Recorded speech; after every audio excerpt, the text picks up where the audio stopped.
Racing isn't easy, but experiencing it is. iRacing puts you in the driver's seat with the industry's leading sim racing game. Drive on laser scan replicas of the greatest racing circuits from around the world. Go head-to-head against other drivers chosen by skill-based matchmaking to ensure competitive racing at every level. Compete across all your favorite series. In officially licensed cars, engineered to deliver the most accurate driving experience possible.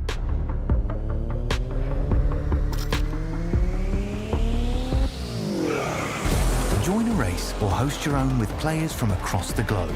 Race against the computer or in a league with friends. Feel the thrill behind the wheel. Visit iRacing.com.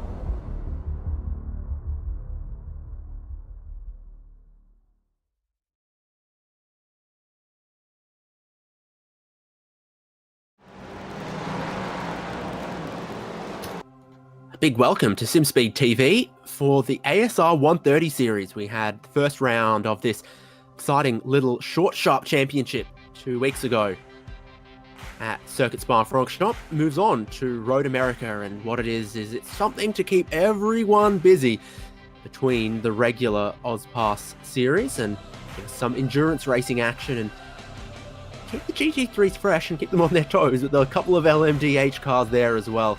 So 130-minute races for this one. That lower end of the length of endurance racing race distances, but still definitely the characteristics of an endurance race here at Road America, with 2 classes of sports cars racing for 2 hours and 10 minutes. David Haynes with Jay Kennedy. And what we have is one of America's best tracks, most loved, and there's a reason they call it the National Park of Speed. Yeah, it's an amazing circuit, isn't it? Hello, everyone. It's going to be a very, very fun race. 130 minutes, starting at sunrise and progressing through the daytime. I think it's going to be a real challenge for a lot of drivers not used to these very, very cold conditions to start the race off. But strategy will play key once again, as we saw at Spa a couple of weeks ago. This is the circuit, about 200 meters longer than Bathurst. Shameful, but it is what it is. Great track though, with a couple of long straights on the pit straight on the run from turn 3 to turn 5, where you go past the turn 4 that absolutely no one thinks is a corner, but has a corner number regardless. It is what it is here at Road America, and that braking zone at the end of that straight, one of the most challenging, as the track sharply drops downhill, really extends your braking zones, but makes overtaking possible there. And then you've got the back straight, where you try to carry as much speed as possible through the carousel, as much as possible through the kink, and then see if you can pass, or indeed just clear some traffic before Canada Corner brings you back around to Bill Mitchell Bend, the final corner, and then sharply up the hill once again to the start-finish straight. Very, very eventful lap, but it's going to be lots of opportunities for drivers to make overtakes and get moves done throughout this event. But there's lots also of opportunities for them to make lots of pit stops there as well, Yeah. with that fuel restriction. So they're just towards the tail end of the qualifying right now. We get into the 2 hours, 10 minutes of racing, but the strategy, I think, begins to unfold from just about lap 1. Yeah, I think the other part of that too is you're going to try and want to limit as much time as you spend in the lane as possible, considering the length of this pit lane. Very, very long, like we saw last round at Spa. Probably the longest standard pit lane we see other than Spa from memory. So you do spend a lot of time at a very slow speed. You do lose a lot of ground, but obviously everyone's in the same boat. But if you can get yourself an extra 3 or 4 laps of fuel out of the car and put yourself in a very, very good position for the race coming up to the end.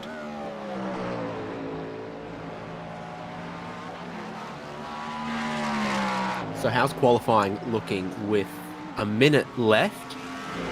This is the type of session where the checkered flag begins to wave, but drivers can still complete their laps. I think Chris Purnell and Virtual Motorsport Mentor at the top in GT3 at the moment.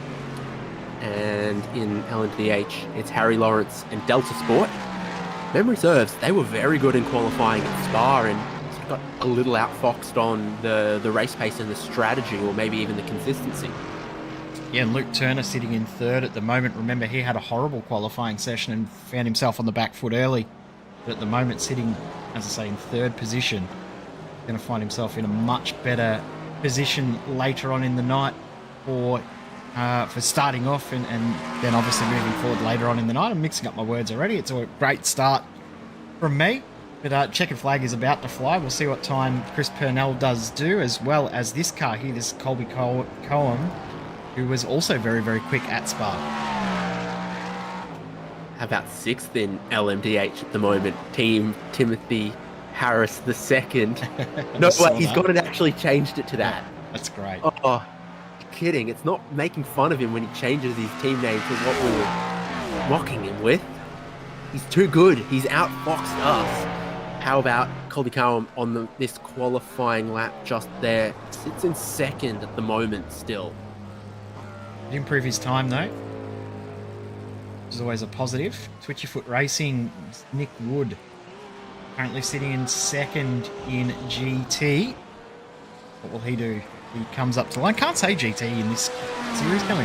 GT3 opposed to GTP. They sound so alike. GTD, GT3, GTP. That's why I kind of like saying LMDH, even if that's also a little clunky in its way. And you've got to be aware that I'm saying capital L, capital M, capital D, lowercase h. That one. So there are a few drivers out there still able to complete laps in this qualifying session. And we saw at Spa, now is actually a decent time to set a good qualifying time. Other drivers have taken the checkered flag. The track's a little bit clearer than maybe the middle of the session.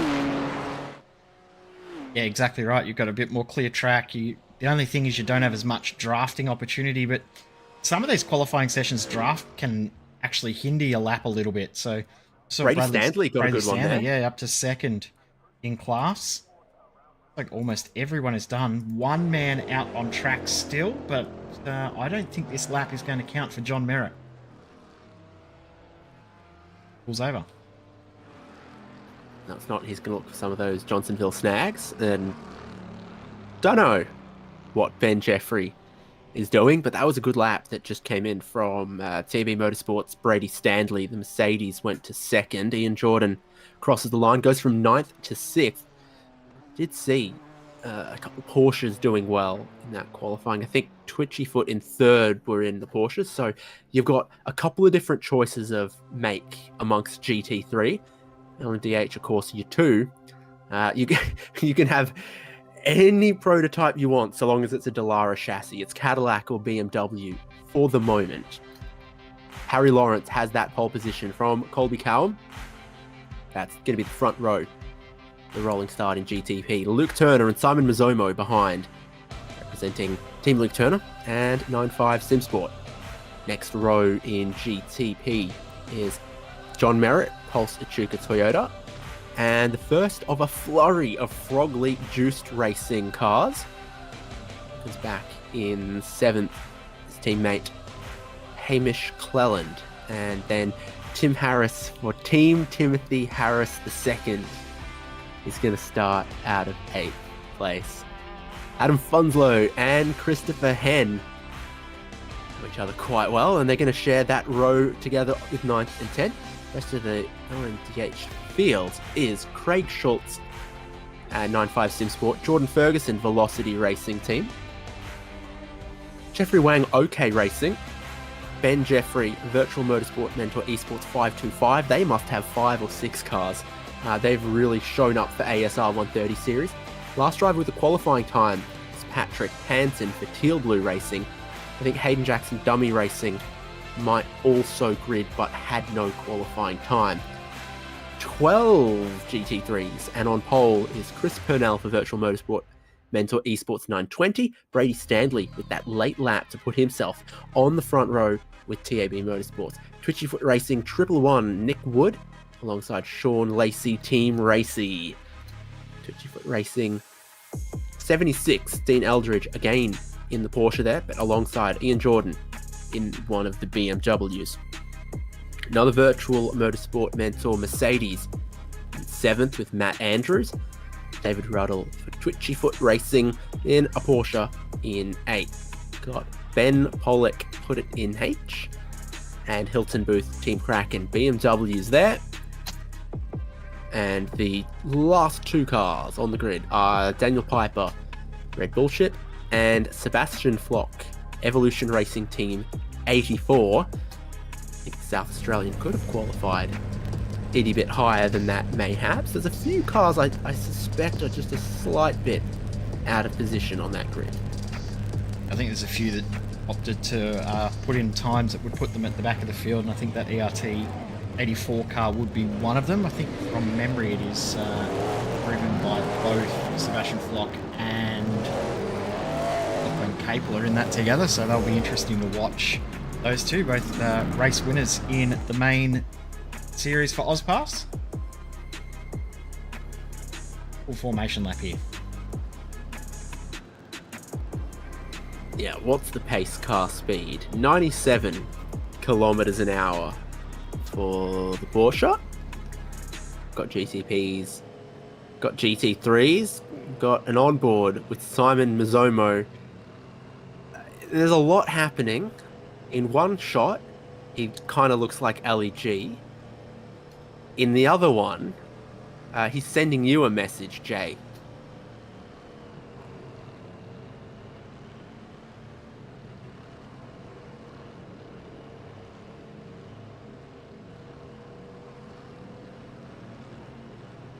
When I rise to unquestioned, insurmountable power over this mortal realm, we're not going to have foot cams of anyone who's not wearing shoes.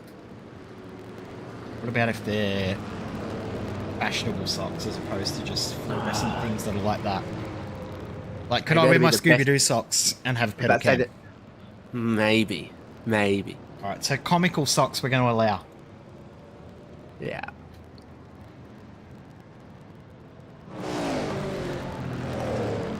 That is the sunrise just beginning. It is very dark out on track right now, though there is 28 pairs of headlights to illuminate it.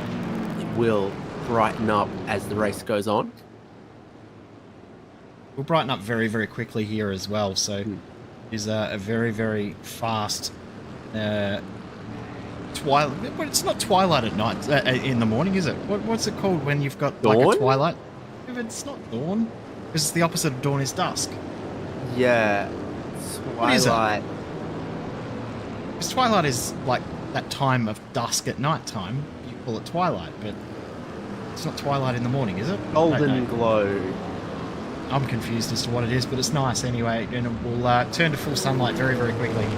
Even in the last 15 minutes since we've gone live on the stream, it has brightened up immensely. Safety car hasn't even got its lights on. It's officially partly cloudy, so as we look this way, the sky is orange but clear, but looking the other direction, there's a lot of clouds out there.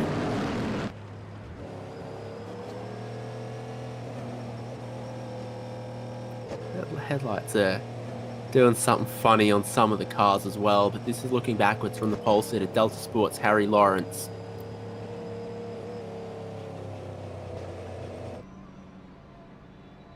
And this is the very, very rear of grid, Sebastian Flock, Evolution Racing Team BMW.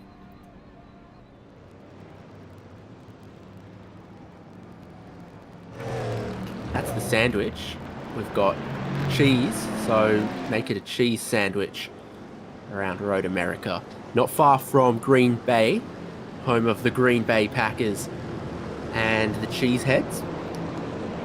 Not far away from getting racing for the second of 3 races in ASR 130 series. 2 hours, 10 minutes are on the clock. Harry Lawrence, Delta Sport, Cadillac, LMDH is the inside line on the front row.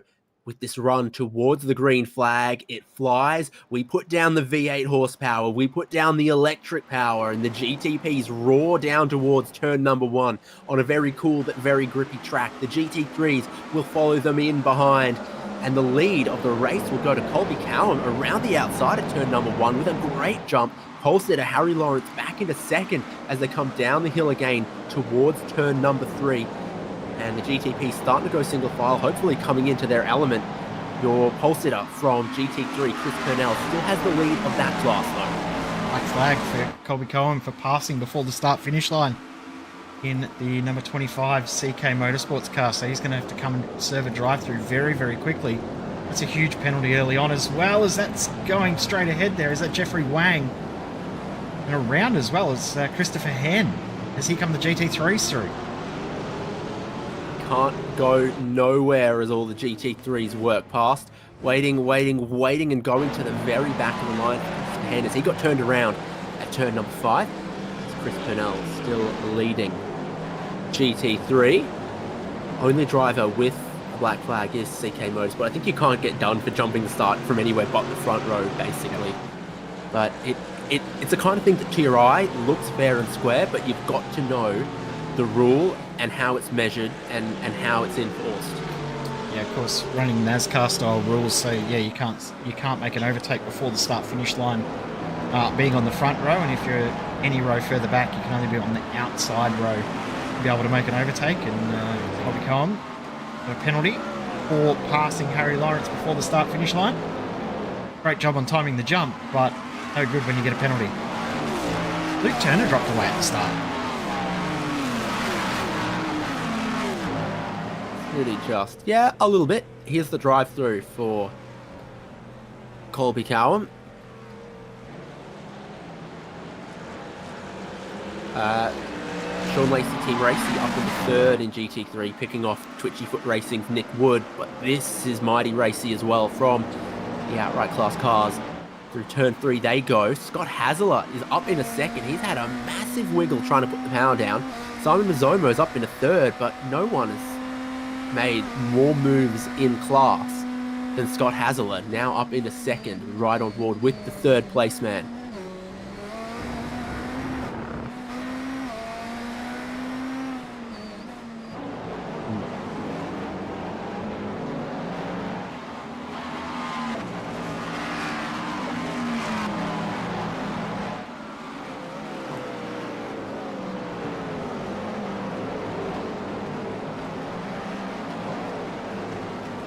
Here's the rest of the fields.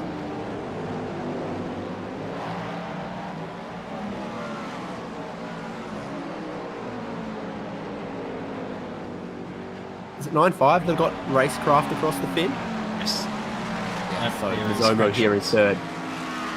But then also, yeah, Craig Schultz back in 11th. Canada corner, one of those overtaking opportunities. Around the outside, there is no grip for the number 9 of Luke Turner. He tried to go around the outside of Simon Mazzomo. It has not worked. John Merritt is in 5th. Maybe just rolling out of the throttle a little bit in places here. I wonder if, even compared to Spa, Road America is a little bit more time at full throttle, a little bit higher fuel consumption. This is what happened to Christopher Hen. He's got no tyre pressure. The car's riding low, and he basically just turns it like a top on the curb as he high sides it. Luke Turner gets the run out of the final corner, gets through and past Simon Mazzomo at the end of the front straight. Harry Lawrence out to a 1.5 second lead already, but Luke Turner starting to come along. Scott Hazler, though, fastest lap of the race on lap number 2. Definitely a little bit going on with the hybrid deployment as well in these cars. It's not meant to be a massive factor to how you race them. You're meant to just sort of, get in, strap in and go. But it is definitely an ability in some way to just roll out a little bit, generate a little bit more, save a little bit more. Don't tell me that's again. It's Hayden Jackson this time, who's around at turn number 5, and he will rejoin a little bit ahead of Christopher Hen.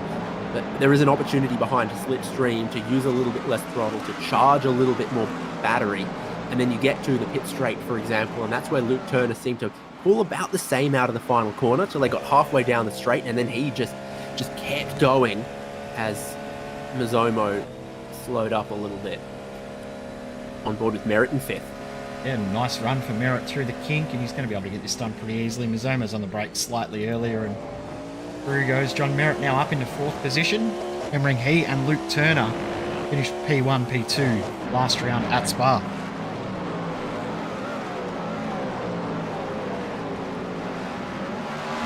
John Merritt all too often here on SimSpeed of late, it seems. So he's moved up one more spot inside the field here. Your top two, are they starting to get away a little bit? You can see Delta Sport Harry Lawrence and Frog Leap Juice Scott Hasler, and then Luke Turner in third, and then it gets very, very busy after that. Are we aware of any noticeable difference between the Cadillac and the BMW in terms of where their strengths are or driving characteristics? Because No, I haven't been informed of anything. So yeah, I think it's personal preference as far as I know. I mean, they're the same wheelbase, they're the same crash structure, they're the same battery unit and hybrid unit. So it'll, if anything, same gearbox. It'll come down to just the power delivery from the combustion engine and a little bit of the aerodynamics, but the basis that both cars come from is the same. The GT3, Chris Purnell still leads that one, but the effect of slipstream is always so strong in these GT cars, and I think they're a little more closely packed with Brady Stanley, Sean Lacey, and Nick Wood as a pretty condensed top four at the moment. Very condensed, isn't it? The whole field at the moment separated by about 10, 11 seconds. Compare that to 35-ish seconds for the top 15, taking out Bobby Cowan, who's still obviously making his way back through the field. From at the back of the GT field, passing up the drivers down the front straight. Yeah, Chris Purnell, of course, he won his class last round at Spa and currently leading the way as Twitchyfoot Racing 76 is around. That's Dean Elridge. And that's turn 5. And go back to second to last and rejoin ahead of the Ferrari of Daniel Piper. Sebastian Flock was 12th. He's up to 8th in that class now, as we'll take a look. Down into turn 5, track drops away, really extends your braking zone. And it gets checked up just a tiny bit in the middle of the corner and the Porsche rotates on itself. The difference in pace here, very, very evident. The pace difference between GTP and the GT3s, but Bobby Cowan's got himself through the field. Now can start to close the gap down to the drivers in the class with him. It's not going to be easy for him to close that gap down. It's a little battle group here starting to form up quite nicely here for 5th in GT. Yes, it has, and then you've got 3 seconds to Matt Andrews back in 5th.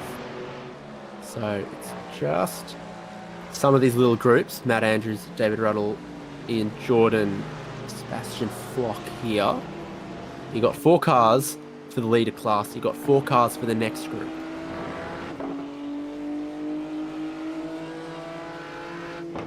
Flock up the inside, so now up into 7th. Remembering they started in dead last. Themselves up 5 positions. One of the biggest movers in the field. Them along with Scott Hasler, been big movers in this race so far.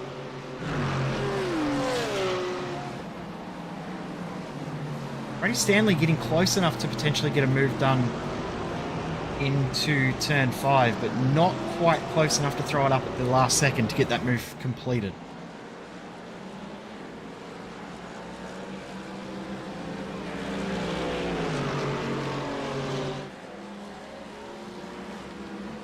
Lap times here a little bit quicker than they were at Spa.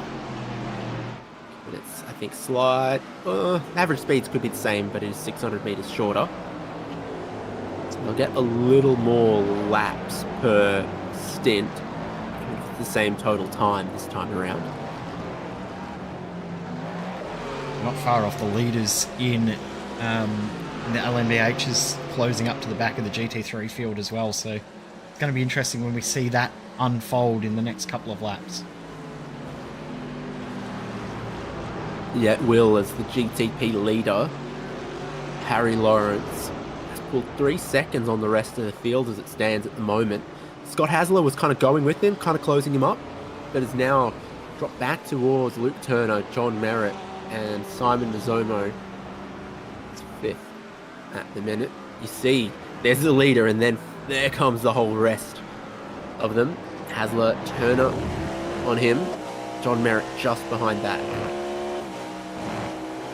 Hasler not able to stick with Lawrence, but he's doing a great job of holding this position for now from Turner and Merritt. We saw how good their pace was come the end of a stint. We also saw Luke Turner did plan his strategy very, very well at Spa, so don't be surprised if Turner can pull a little bit of a curve ball or a swerve, one of the two, and catch us off guard in regards to pit stop strategy in the next little while when we come up to pit stop number 1 in about 25 odd minutes time.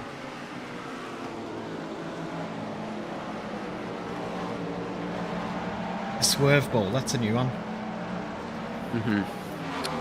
You can see the effect of the traffic by the lead gap in GTP has come down a second so far, because the GT3s are still very, very tightly packed.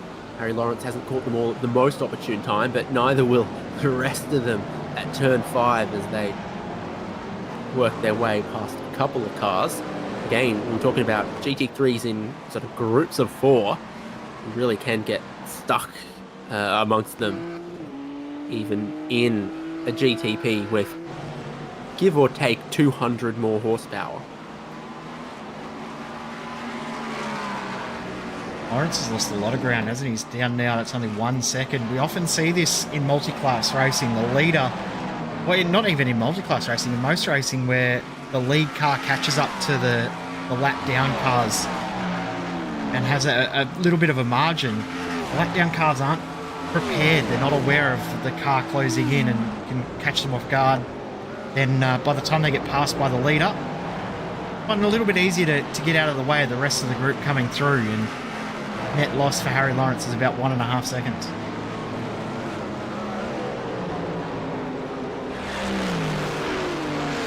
Still got a couple more to go though, with the leaders in class: Chris Purnell, Brady Stanley, Sean Lacey, and right on board with Nick Wood in 4th. He's about to see a couple of cars fly by on his right hand side in a moment. Too wide for the GT3s, boxes in some of the GTPs in turn number 1. And your drivers in 2nd, 3rd, and 4th eventually muscle their way through. It's Mazomo getting past now, and here comes Hamish Cleland. He's going to go the other way. As you can see in the dash, that reverse camera. They go also through. There is Adam Funslow, made it look relatively easy in there, but it would have been a little nerve-wracking for them all.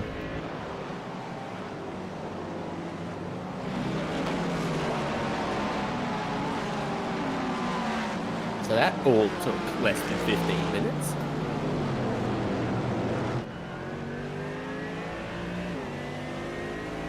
Speed of these GTP cars these days. Brady Stanley, quite sensible to just take the inside and force GTPs around the outside, because if you let them down the inside and they make a mistake, they'll shove you off. Places himself defensively and lets a batch of them through. Mazomo took advantage of the lap traffic and got himself past John Merritt.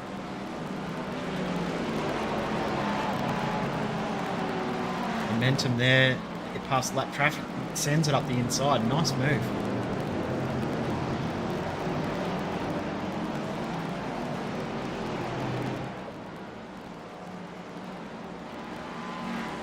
So it does.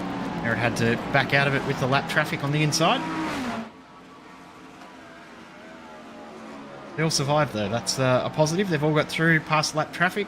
Everyone can now continue on in their own race for a little while longer.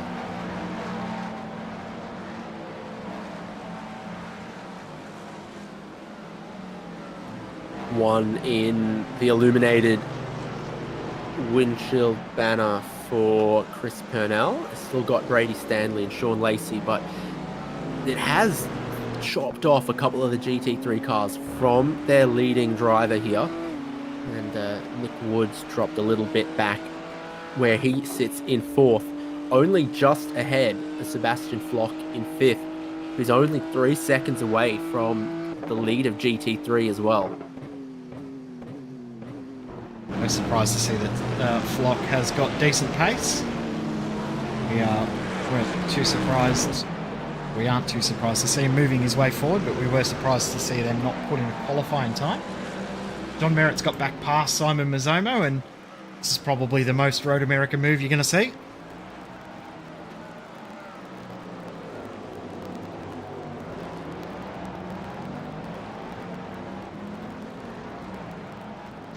Underneath the Corvette bridge in the end. Yeah, turn 5.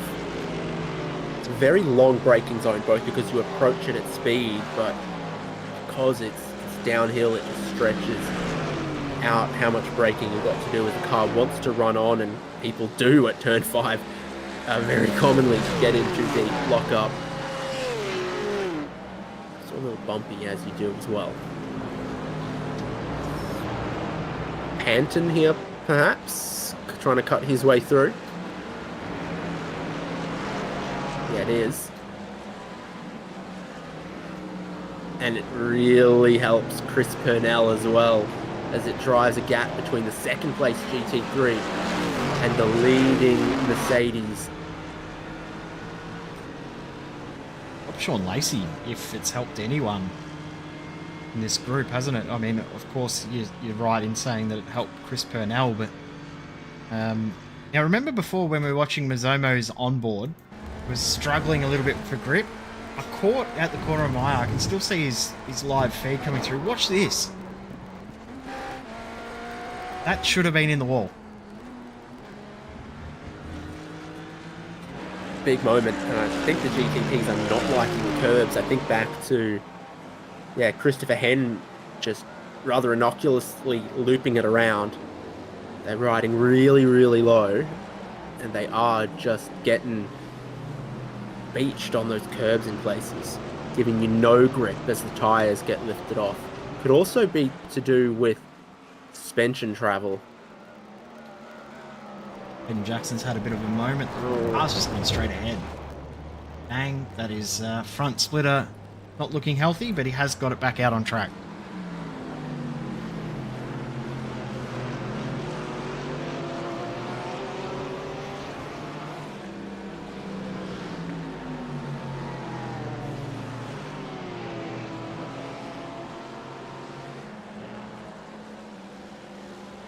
Also seen our first pit stop. We've just seen Matt Andrews in the 919 bring his car into the pits. So not sure what has brought that about, but he has come in and made a pit stop, taken a spare car.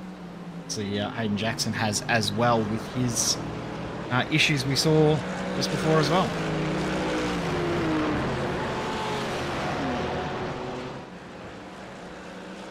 Yeah, that Cadillac was in need of a bit.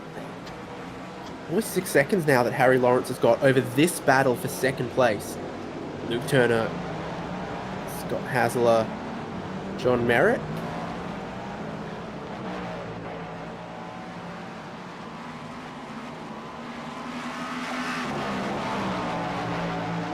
Lawrence is well and truly broken away. I'm very surprised by how much of a margin he's already been able to break out in this race. I mean, we are 20 minutes in, but to have a 6-second lead at this point feels like either he's going way too hard too early and going to burn these tyres up, or everyone else is thinking a bit more strategic, or does he just have that outright pace? I think that there's something more to this. I think Turner and Merritt are playing a very long-term strategy game here. John Merritt, I definitely agree with that about, because he's sat there consistently, been his modus operandi for a while. And Luke Turner did it so well in the last race too. Yeah, sure did.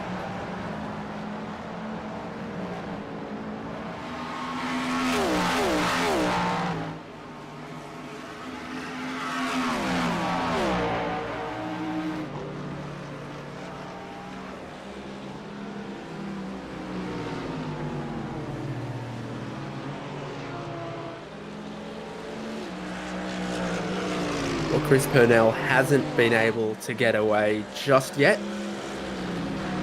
Brady Stanley working to make sure of that. They go through the kink. Sean Lacey in third there. You've got to be so careful with those track limits. And he's going to have a go. He's going to have a go at Canada Corner. Not going to get around the outside there, or are you? Oh, he's done it. Around the outside of Bill Mitchell Bend. Has picked up second place. Very, very nice move there from Sean Lacey. I thought he would have done it a couple of laps ago, but I think he's actually concerned about the pace that Sebastian Flock's got closing up on these guys, and Nick Wood as well is coming along for the ride. So it really has turned into a 5-car battle for the lead in GT3.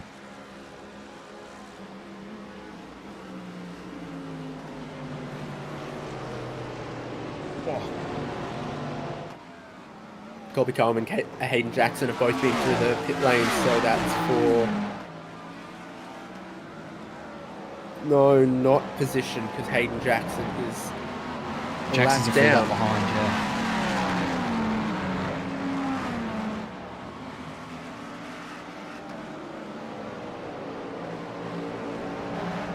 Zomo back to the train. Hasler a couple car lengths further ahead of the turn in the last time we looked.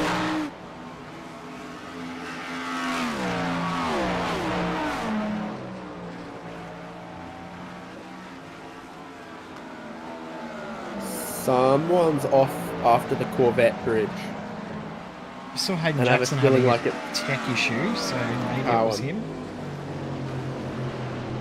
Feeling like it was the grey car of Callum, perhaps.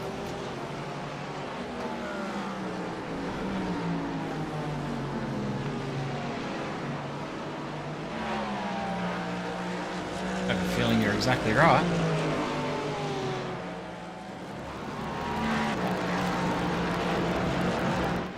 This would be it. Too hot. It is. Lacey looking to take the race lead away in GT, and he does. New GT3 leader. Team Racy indeed. The BMW goes out front. For basically the first time so far, Chris Purnell no longer leads GT3. He's in second, and I think it's because we're approaching the pit stop phase. A couple of GT3s going in. Brady Stanley, one of them.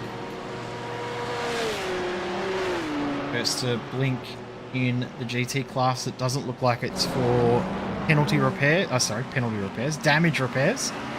Doing a good job of absolutely butchering the English language, so I don't know. English as a language was already a little butchered. That's a good point.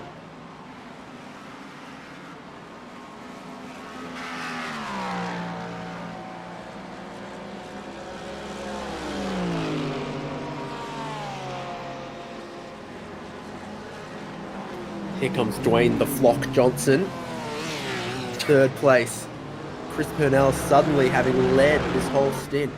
Might be just a little bit weaker on the fuel. Might need to save a little more than some others who've worked their way through. Lacey still looking good in that lead. Just in front in green. It's comfortable there, doesn't he? He had a little bit of a challenge for Purnell, but Purnell didn't have anything to really respond with. The first lap now that he's led. It is Lacey, obviously. We'll see at Canada Corner, but I don't think Purnell's close enough to run up to the kink. If anything, he may be a little susceptible to Sebastian Flock, who got a much better run through the carousel. And this is where the BMW of Lacey was making moves earlier as well, through the kink and towards Canada Corner.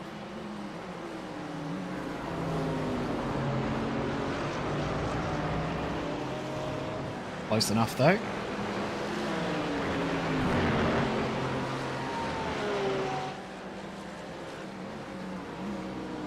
Looking to the inside, holding the inside, Chris Purnell. And both coming across to the pit entry, including the class leader, but who's staying out? Nick Wood. Switchy Foot Racing stays out as the other three in front of him. Towards the pit lane. and are joined by one of the other Twitchy Foot racing cars in David Ruddle, and I suspect we'll see a chunk more, but not Ian Jordan. We are going to see Ben Pollock from Put It in H, which is surprising to me because that thing gets 300 hectares to a gallon of kerosene. Does it? In what would it be doing if it was getting that much performance? I don't know. I don't know either. Driver swap in that's Evolution Racing team car. Lachlan Capel has jumped in from Sebastian Flock. Dean Eldridge has got out, and Neil Gladham in the 76 Twitchy Foot car as well. So there's 2 driver changes that have happened that I can see so far. I was also about to say that, remember, we heard from John Merritt as he's having some tech issues at the moment. Fingers crossed we don't see him drop out of the race.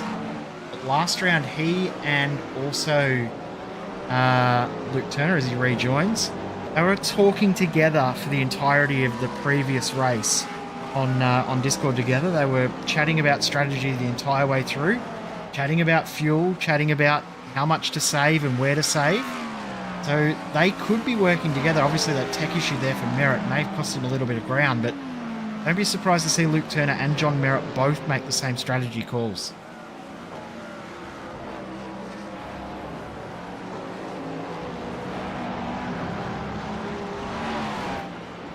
How about this, side by side for what could become the net race lead in GT3 in just a couple laps time. On the outlap from the pit stops and on new tyres, side by side through the hurry downs.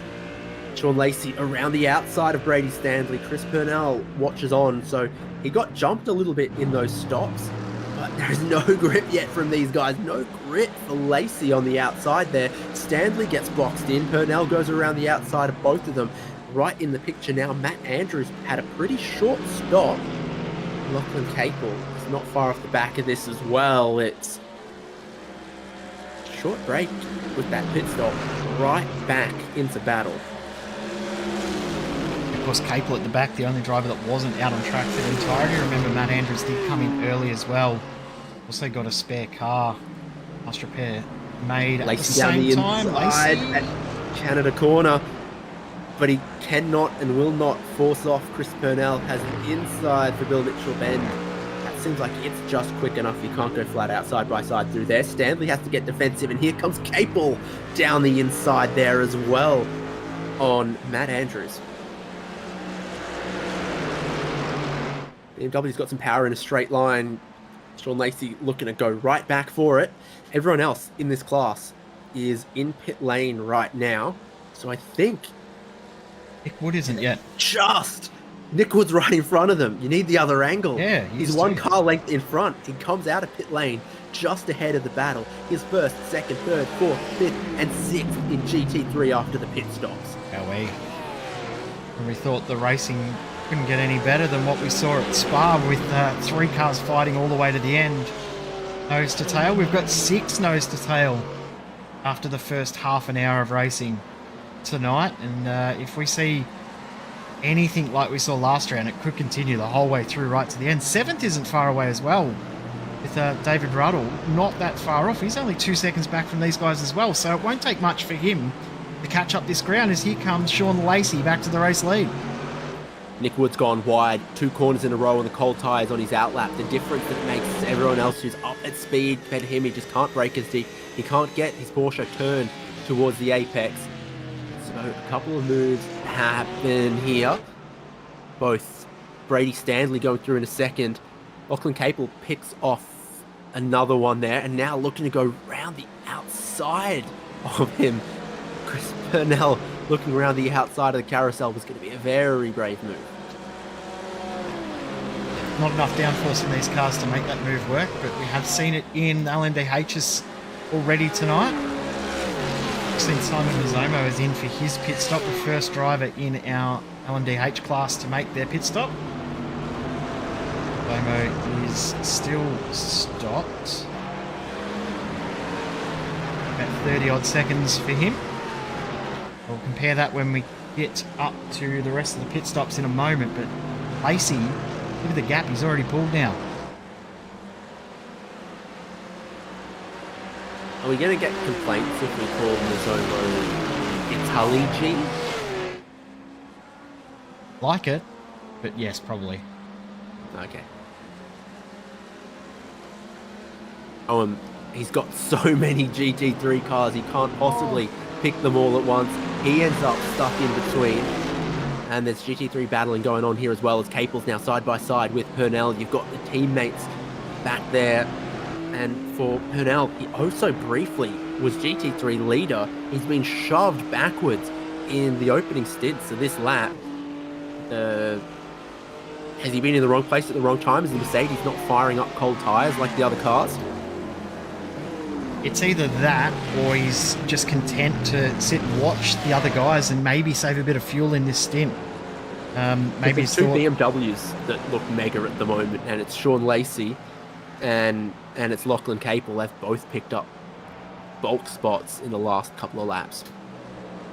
Second of the 9.5 LMDH is in the pits, Craig Schultz, so they've both come in early. So I'm wondering if they're reverse engineering the race, getting that shorter stop out of the way at the start.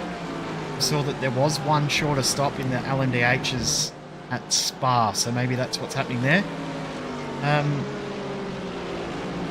mean, I don't think that it's going back to Chris Purnell, I don't think it's that the Mercedes is struggling to get the pace up, because Brady Stanley's got the pace up quite well, hasn't he? So I think he's just come out in the wrong spot and couldn't quite get the momentum and was on the wrong side of the track at the wrong points. Has Harry Lawrence had any traffic? I don't think he's caught traffic at any point. If he has caught it, he's caught it at the absolute perfect points every single lap. His last lap, he lost almost a second. Second, yeah. Luke Turner. He may have caught some of those guys in the second group who had come out of the pits, but it doesn't matter now anyway. He's coming into the pits. So will we see Turner come in? Will we see John Merritt come in? Luke Turner's actually got past Scott Hasler as well. Everyone's coming. Yep, your top four all in together. Hamish Cleland from fifth will go one more. Adam Funslow in. Timothy Harris the second. We make it the Timothy Harris the second. I think we need to add something in to pick on him with. It's just not as fun to say when it's actually the team name, you know? I mean, it's still good. It's still pretty good. It is.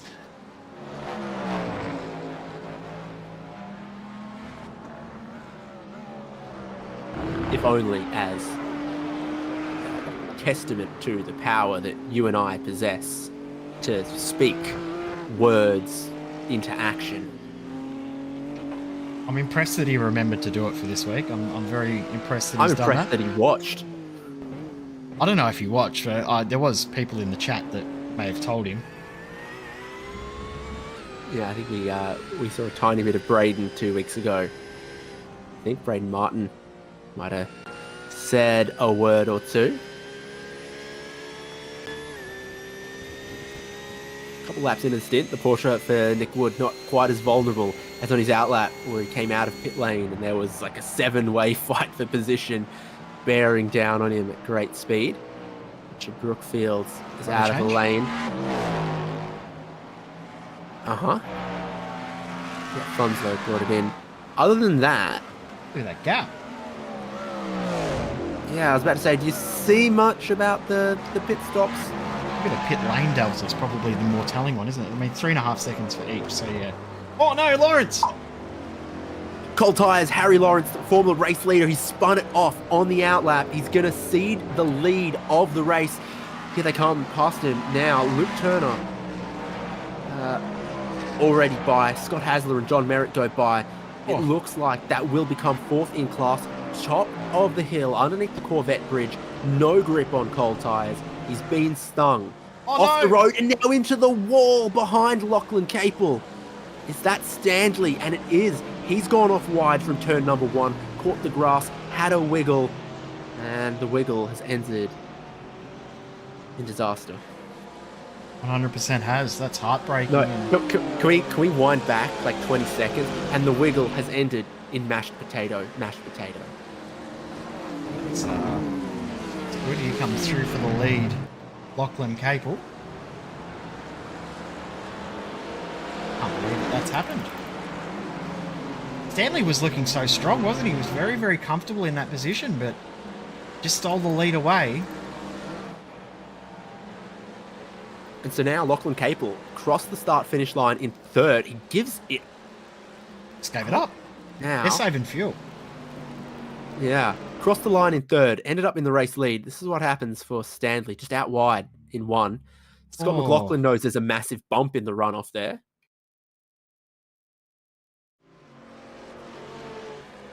That's heartbreaking.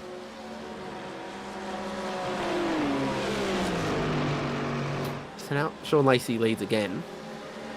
From Lachlan Capel, from Nick Wood, from Chris Purnell, from Matt Andrews. We have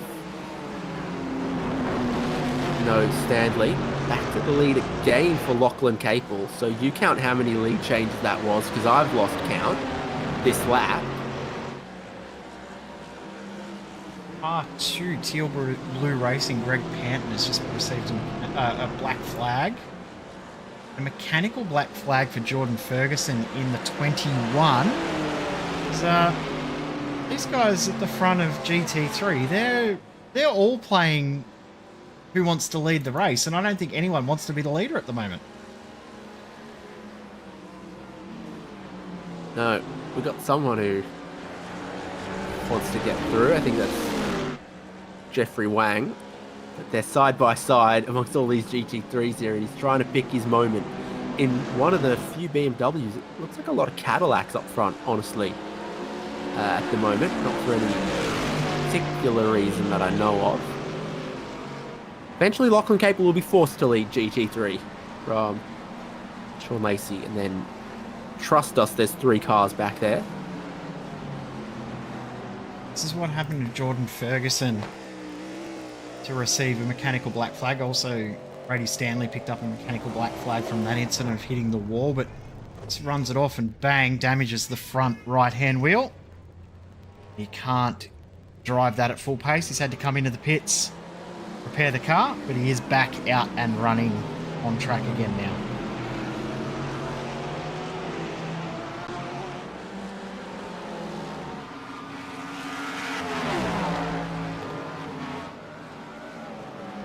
So if Teal Blue ended up with a meatball after having a black flag? Yes. Yes, they have. How did they get that? So they've left the pit lane after serving their mechanical after serving their pit penalty, which was for crossing the blend line at pit exit. In the previous lap. So they've come back out again. This is what's ended their run for the second time. It's the second exit of the pits for Greg Panton. Okay, coming down the hill into turn 3. And a bit deep. That looks like the car doesn't want to stop. And there goes the front splitter. There goes the whole left-hand side of the car. Wow. This is second and third in that class. Scott Hasler and Merritt. Luke Turner is cleared out. Harry Lawrence almost back in the picture.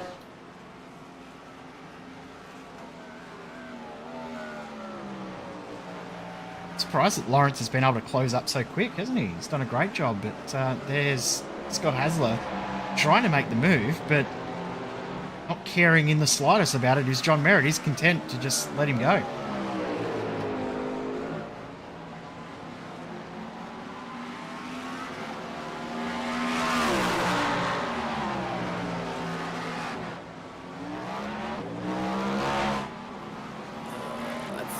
Looked like damage for Richard Brookfield, but he's right at pit entry and didn't take it.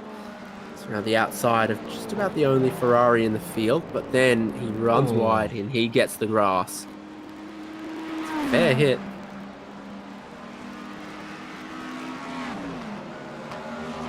By side for second. Second place again. John Merritt goes up in a second ahead of Scott Hasler, and he knows Harry Lawrence is coming.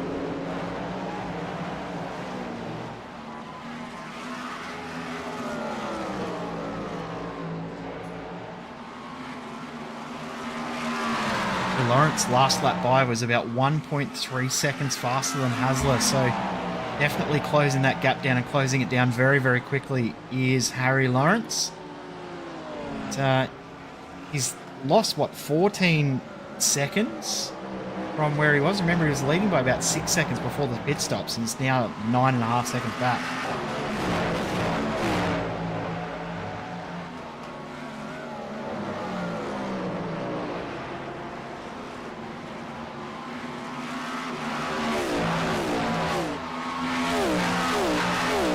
Brady Sandley's actually retired his car from the race as well.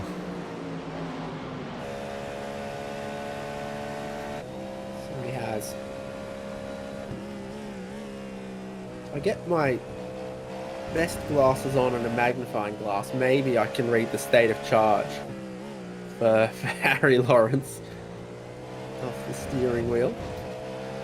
Can't even see where it's actually positioned. Doesn't give us a whole lot. That's right.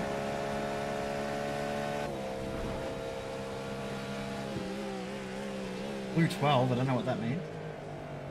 It might be. There's obviously this is the kind of wheel that has different pages. It might be SOC in yellow. You're right. Big Maybe yellow we can't. square. Maybe we can't No, actually we see can't. that info. Yeah. We can't. It's a shame because it'd be really fun to see it.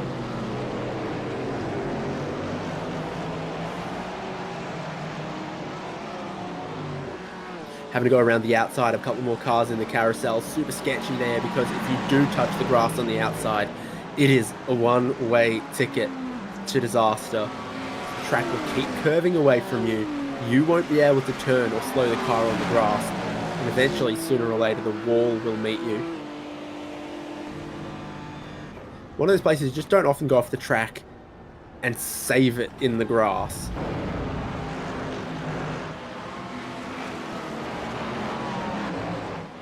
To be honest, there's not many places that you can save it in the grass around this track, as Hasler gets held up a little bit by Lachlan Capel, who just took the natural line, as you should do in the GT class. I think Hasler was thinking, hey, these guys are going to let me through. But Capel now in the race lead of GT3, he's trying to break that draft behind, and he has.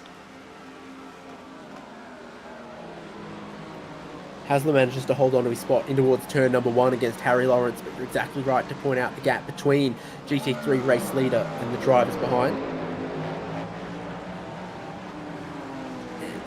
It's a fair old margin now with the BMWs going to front there.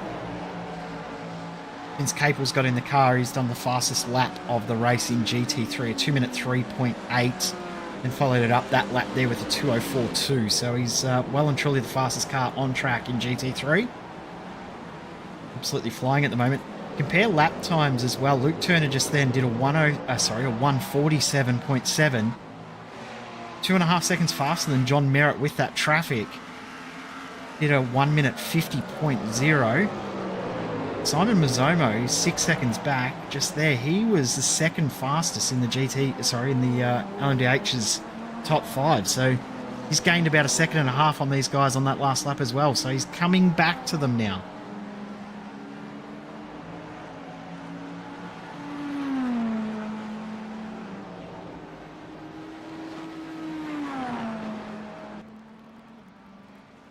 Brookfield's brought the car in after his little spin before. Just a general pit stop, and away he goes.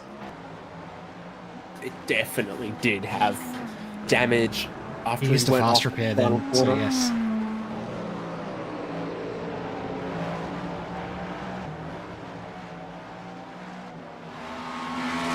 Merritt now 11 seconds away from the lead and dragging the group behind to one side of the road and the other.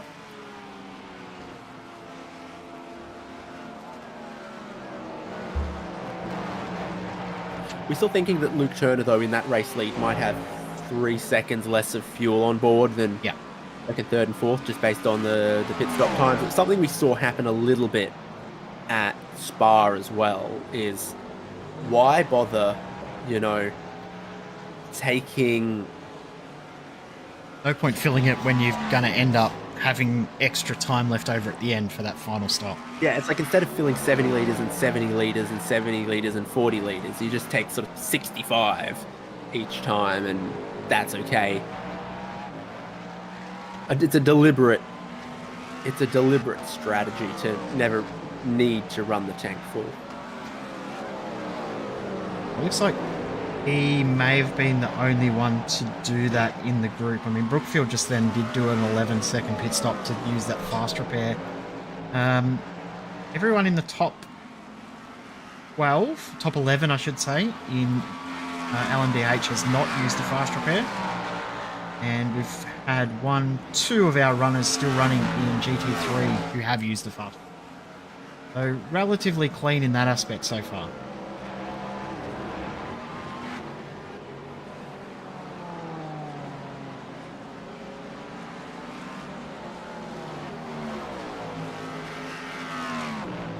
That is not Lachlan Capel on Zoom. That is his teammate in Sebastian Flock, who just told me that they are very, very content with their pace that they've got. Having a cheeky little yawn. Yeah, I think he's a bit bored because it's a little bit too easy at the moment. So he did say that Flock might have to try and do something a bit more exciting.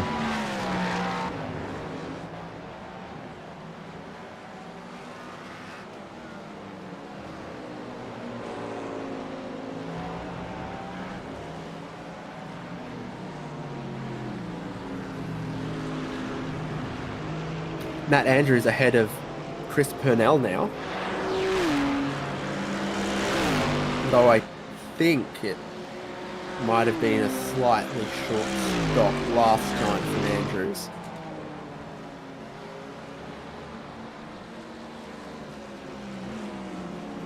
I can actually bring up that data. Remember, Andrews pitted early. He was the first to pit out of everyone. So he has got a bit of an advantage in regards to the pit stop, 7 seconds. Just also got a message from Sebastian Flock for thanks for pointing out his yawn. Always welcome, man. Off the road.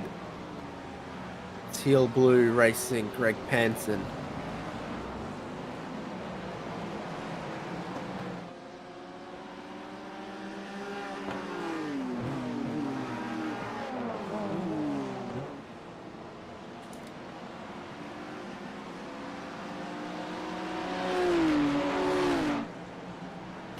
Not a whole lot of BMWs in LMDH, but there's 4 BMWs in shot right there.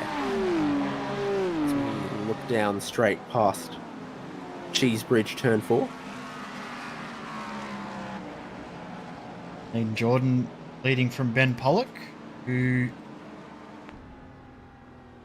has been a little bit inconsistent in regards to his pace. Yeah. Just did a 2:08.5, whereas previously he'd been in the 2:05, so about 3 seconds off his best lap on that previous lap. He needs to find a bit more consistency, I think, to get that spot back. He did lose that from Ian Jordan a couple of laps ago.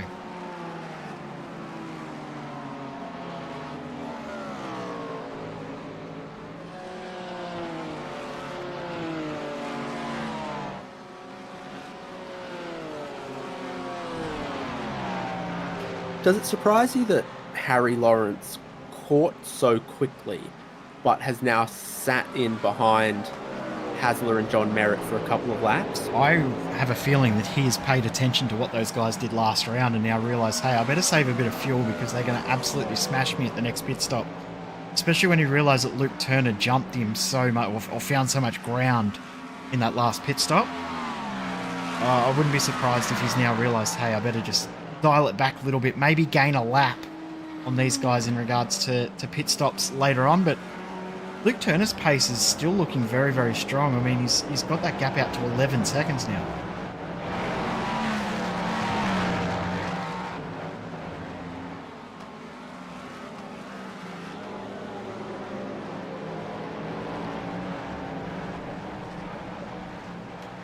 He's managing good pace.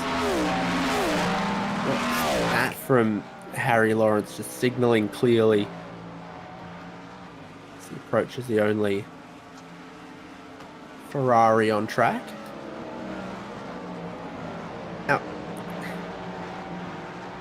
I just realised it's not insane, completely insane, to suggest that iRacing could maybe get the Ferrari 499P. Like, They have lots of options, Porsche don't they? and the Acura, and maybe even Peugeot or the Glickenhaus might be more likely. But it's not like Ferrari don't license their brand to iRacing. Yeah, you're right. The Porsche's probably the more likely out of all of the remaining options, but yeah, I still think that is a definite possibility we could see. There's also been rumours around what potentially is going to happen in the GT3 sphere. Because I'm doing a great job with my words going forward, because there were rumours around new GT cars coming in the future. Maybe we'll find out tomorrow during the Peachtree event. Always some sort of teasers going on during that. Oh, they love to save something. At worst, we'll just get more rain pictures. Yeah, rain. Something about rain. That one's on tomorrow from 10 a.m. our time. You will notice some familiar voices on that broadcast too. You'll hear Jake Sperry and Southpaw racer Reese Gardner on that broadcast as well. Peachtree event tomorrow.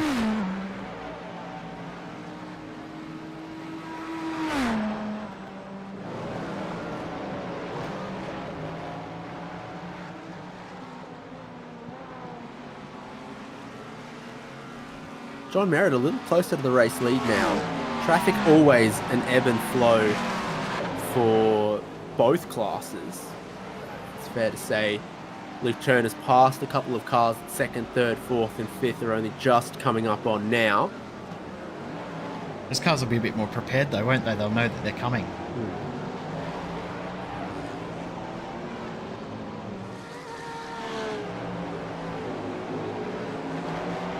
Taking advantage of this now too, Harry Lawrence potentially could get this move done. Yeah, Hasler was right with John Merritt. He's dropped back a tiny bit there, which maybe leaves him more vulnerable. The sun's starting to peek over the trees here as well. It's been bright for a little while.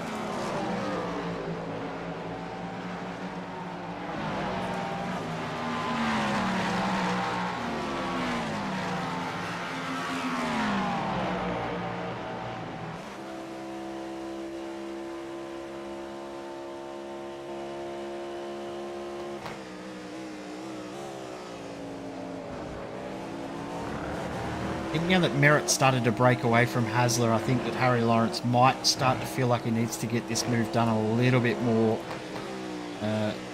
quicker, a little bit more action in his plan here, as Matt Andrews is coming into the pit, so we're not far away from seeing some more pit stops in our GT3 class, probably another 3 laps.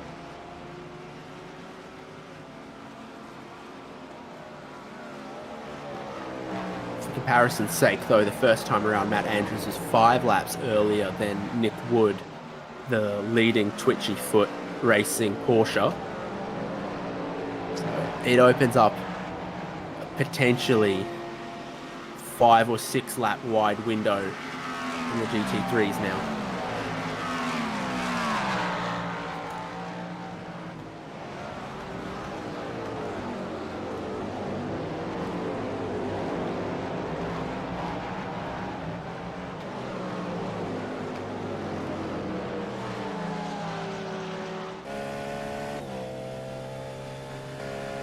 I'm starting to close in on Jeffrey Wang for 10th position. Yeah, a good recovery from where he was to get himself back into a top 10. Jeffrey Wang ahead. He's driving with Sam Lehman again. Will we see Lehman get into the car at the next pit stop? I would guess so. Good morning, is all I can say from that view. Little bit all over the place here for Jeffrey Wang, almost as if he maybe didn't take tyres last stop around, or is nursing some damage. The balance looks pretty wicked on that thing, but the boost in the straight line looks pretty good.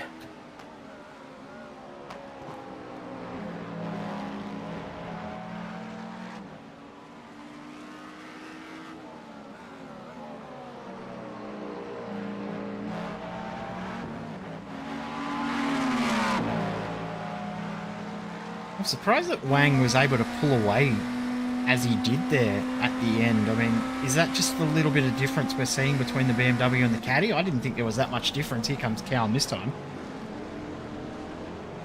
Nice move. Harry Lawrence thought about making a move then too. He's right up behind Scott Hasler for third in GTP.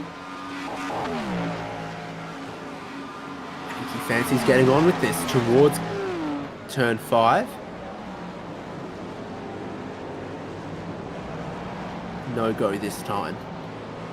And quite a distance behind John Merritt at the moment now as well, who's maybe turned it up a little bit, reeled a second and a half sort of out of Luke Turner of late.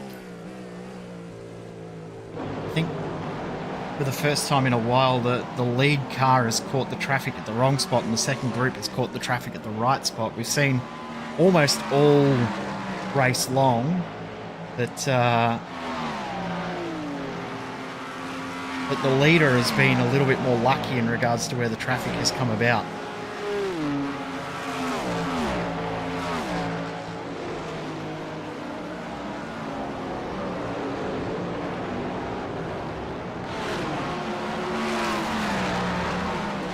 GT3 leader, and he goes off the circuit.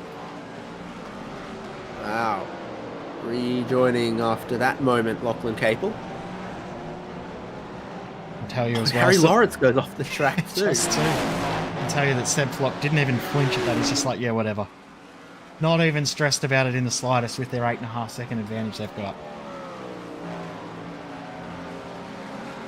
Oh, just make sure you rejoin safely after that one, if you don't mind.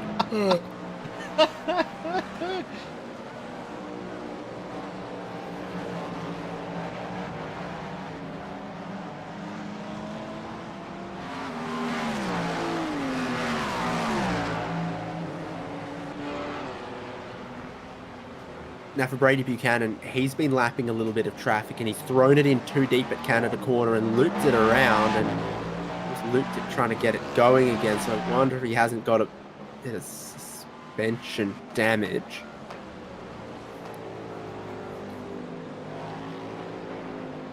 He's pitting, so probably. He's got a black flag, so surprised. Why would he have a black flag? Incident count? We have an incident limit here, so potentially that. I'm surprised to see him get a black flag. He's had a couple of little off-track Yeah, spins true. lately. So for all of them to total 21 wouldn't surprise me. Like, it's not outrageous. He's just driven straight through the lane, so that was a drive-through as opposed to coming in for damage repair. So that would be incident count. This is what set him over that limit.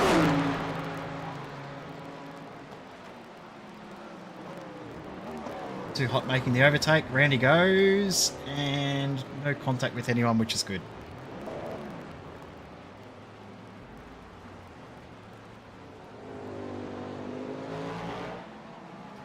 That does explain all that.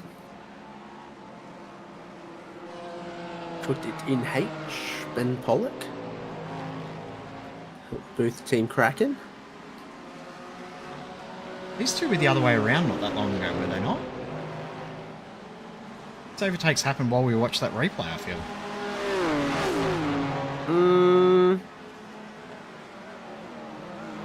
I'm not so sure. Pollock was right up behind Ian Jordan a while ago. He was kind of with That's right. the top 5, the top 6. And Ian Hilton Jordan's Booth just been in wasn't. for a drive-through as well.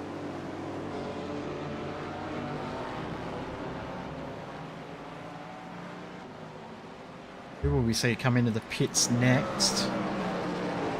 Well, LMDH's did laps in that first stint. They did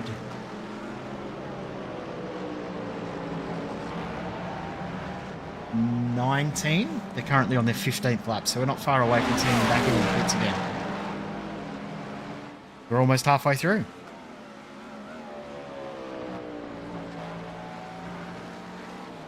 There's Brady Buchanan dropping behind the race leader and dropping now 3 laps behind by the looks of things, but it clears him through the traffic a little easier than before.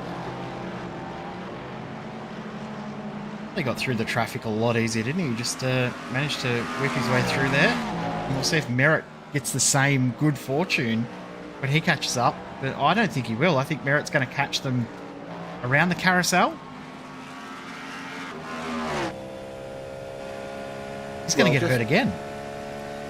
Comparing fastest lap to fastest lap, the GTPs are going on 18 seconds a lap quicker around here, which is quite a lot. You know, a good class stratification might be sort of, you know, 5 or 6. That'd seem enough. Another round of GT3 pit stops. Lachlan Capel's in from the lead, and he's followed in by Sean Lacey, by Chris Purnell, and a lot of those others. I guess wasn't too far off. There on the bottom of the screen, that's Daniel Piper in the Red Bull ship. And at the exit of the carousel, there's John Merritt just getting past. Very nice. Didn't do too bad there, I think. Nick Wood continues on, no surprise, he's done that again. Chris Purnell in, Sean Lacey in. Sebastian Flock has got back into the car, which is no real surprise as well. And away they go. He was in danger of falling asleep otherwise, so that's good to know. Pollock and Booth both come into the lane as well. Be happy no, to he know still might this be. still looks like he's about to fall asleep when he's driving as well. I did tell him that you picked on him for nearly looking like he was falling asleep too. He wasn't too happy about that, but he can live on and get over it. I think he'll be okay. Simon Mazzomo's in, but he was also in a lap or two early last time around, so it's 16 and 17 laps from him. We've seen 18 in the first stint out of the race leader, now on lap 16 of their stint, so might have 1 or 2 more before we see Luke Turner or John Merritt or Scott Hasler. Interesting, though, that Luke Turner did stop at the same time as everyone else, despite him taking less fuel. I think last time we saw him come in a lap earlier at Spa, so maybe there's something that he's playing with here. He might be trialling something different, and of course, still 1 more round to go. He'll probably try something different at that one too. Nick Wood, will he go for an extra 2 laps like we saw in the first stint? I reckon he'll try.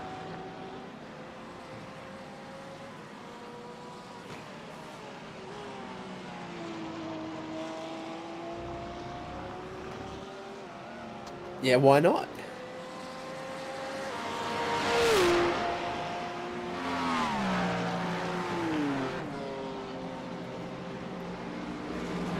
Chris Purnell's got that gap back over Matt Andrews as well.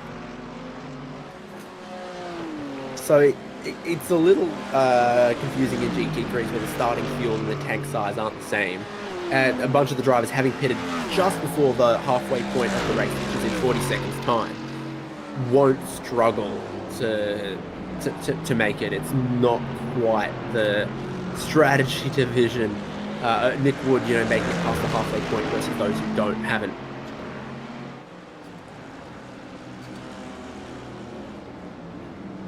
Purnell lit up the rears a little bit coming out of Canada corner. Scott Hasler has to defend in towards turn number 1. Harry Lawrence is going to look to go round the outside and will. Also just saw Luke Turner put in the fastest lap of the race just then as well.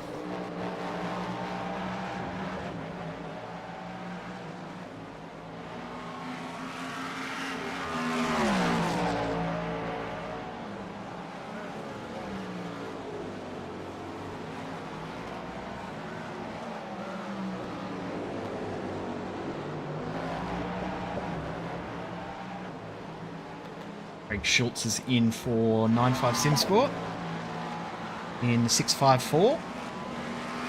Both of their cars through the lane a little on the early side as far as the strategy looks.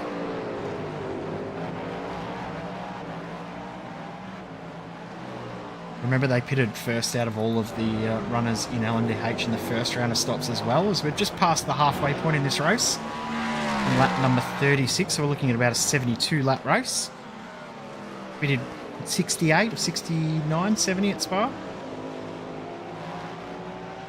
Very similar number. But isn't it Oh, good? here we He's going go. to have to pit in. Not what you want if you're the race leader, though, because you're trapped and slowed on the pit entry behind one of the pitting GT3s that you just can't quite pass in that narrow section, and that costs a second or two to Luke Turner on his way into the pit lane.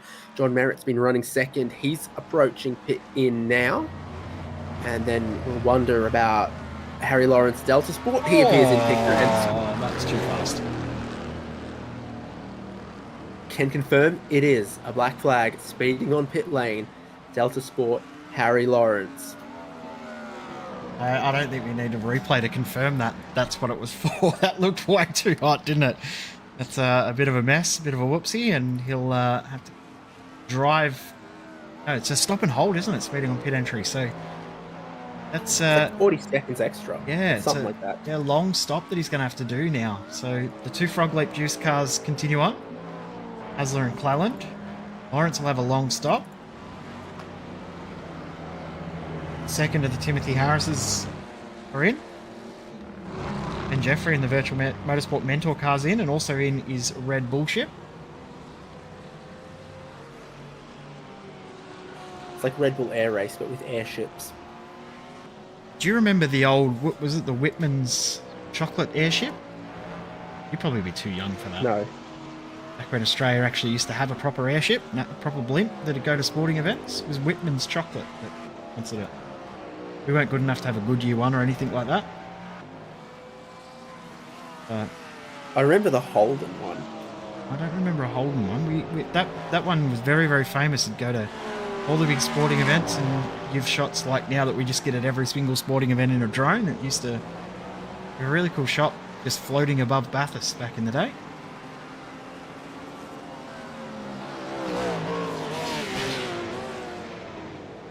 Not as good as the iRacing blimp.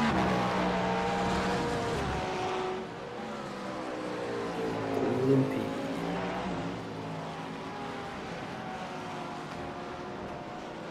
Wow, that's painful.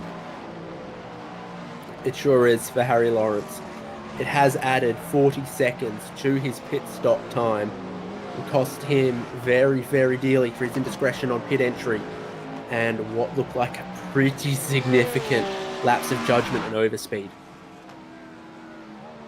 Hamish Cleland now leads the race because Scott Hasler has come into the pits in the number 97 Frog Leap Juice Racing blue entry. He is in, and Brandon Groach is into that car, so driver swap in the number 97. Led that previous lap. Now about 3 seconds was lost, Luke Turner to John Merritt during that pit stop phase from the pit entry, pit stop delta, and pit exit. Remember we said it was around 14 odd seconds. It is now down to around 10.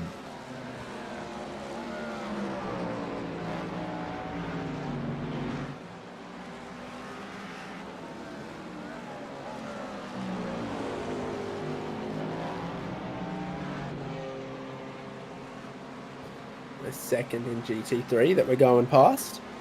Still got to find Sebastian Flock in the Evolution Racing Team BMW. But I don't mind Virtual Motorsport Mentor with both of them Mercedes together at the moment. Don't mind that at all. Did we get the driver change we were expecting at OK Racing? We sure did. That's Sam Lehman. See Sam back behind the wheel again. He'll be looking to get it home without incident after we caught him making a whoopsie last round.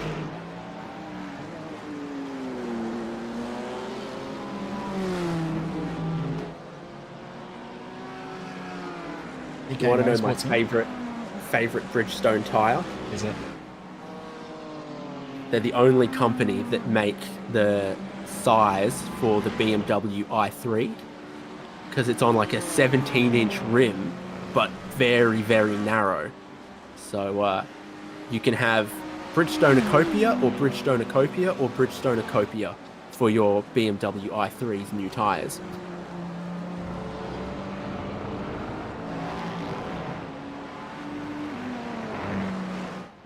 I just had a mild heart attack there because I saw Hamish Cleland had come to a stop, but I didn't notice he was actually in the pit lane. So I went silent there. I had to go and double check what had happened to him. Turner back to the lead. Merritt still continuing on. His first flying lap is about the same time as Luke Turner's as well. Cleland's been deliberately running these very long stints so far, 19 laps and 19 laps more than anyone else has been able to consistently manage. It's going to rejoin really not that far away from the podium as well through all of that. Only Just 5 seconds behind Mazomo. Yeah, just a couple seconds behind Mazomo, who's only just a couple seconds behind the Frog Leap Juiced Racing 97, which, you know, with that driver change, could it be a little more vulnerable in this part of the race as well? Yeah, potentially. I mean, we saw a lot of mistakes come in the last 45 to 30 minutes. After that 30-minute mark, other than what we saw with the GT3s, it was relatively smooth sailing as much as it was hotly contested. Almost like everyone got the concentration levels back up, but that phase around the final pit stop, just before and just after, it felt like everyone may have just sort of lapsed in their concentration a tiny little bit. But let's see if that happens again tonight, because there's still a lot up for grabs at this point. Delta Sport now behind Team Timothy Harris II for 6th place.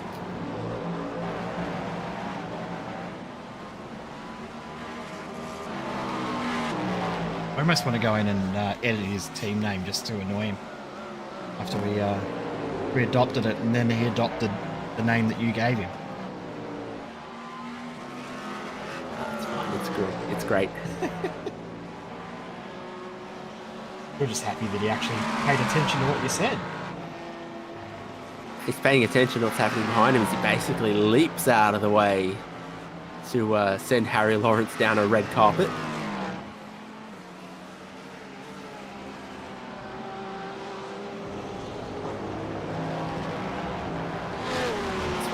Good chariot awaits.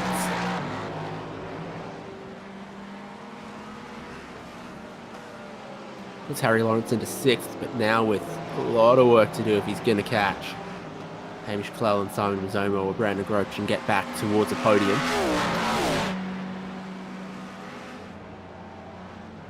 Oh no. Greg Panton and Teal Blue Racing have gone off the road at the final corner. Brady Buchanan's gotten past them to 13th.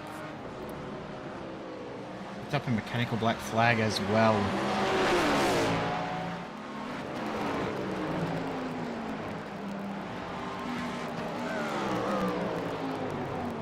Oh, he just locks him up. And that's the same side of the car that had contact with the wall earlier there too. Running out of left side steering racks at this rate.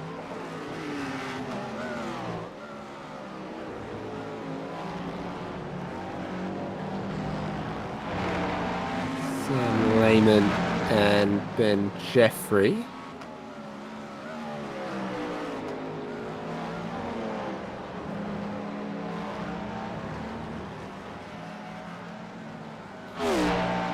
Jeffrey also have a problem last lap? No, it was his outlap. I'm seeing his outlap, I think. They're about to cross the line and then it'll all make a little more sense that they're both doing 1:49s. Much between them in regards to pace, is there?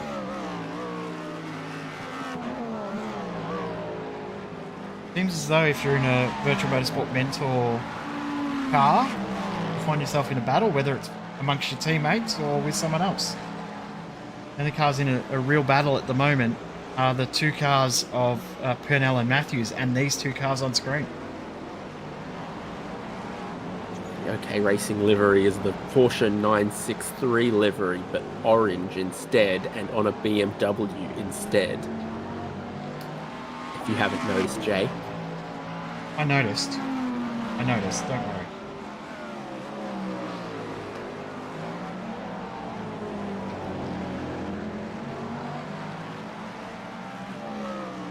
just very hard to recognise it in orange. It's a little bit different, but it does look quite nice.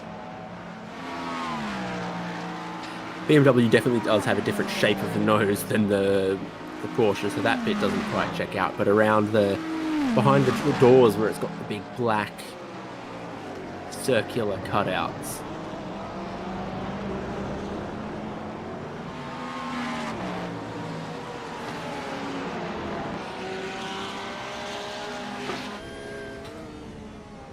Sun is getting very, very bright coming up into turn 14 now as Neil Gladwin in the Twitchy Foot racing car decides to bring it into the pits to get out of the way of those guys that just went on by, being Sam Lehman and Ben Jeffrey. On time for him because he pitted early for damage, I think, in one of the previous stints, so it's just how it was.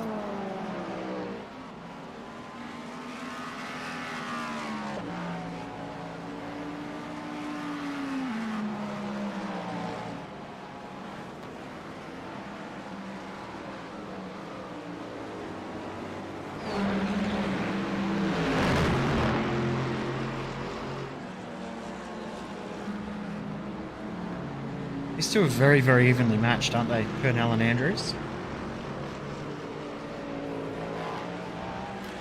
It's all very deliberate, but there is still a difference of pit strategy between them where Andrews is going to have to pit 4 laps earlier. Purnell pulls to the inside line, and does he roll out? Are they leapfrogging? They are. Purnell had to drop an extra gear there to make sure he checked it up because Andrews starting so wide had lost so much momentum there. Purnell dropped it back to third, and normally that's a 4th gear corner from memory.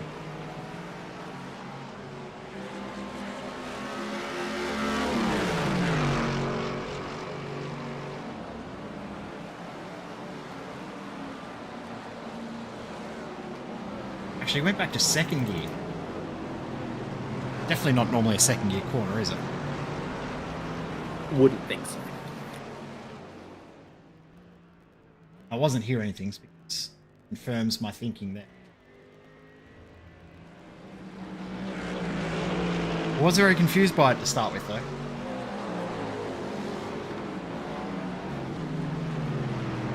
And it just could have been a little tidier in the back half of the straight there to get them both in line before the corner, and it just didn't quite happen how you would have envisioned it.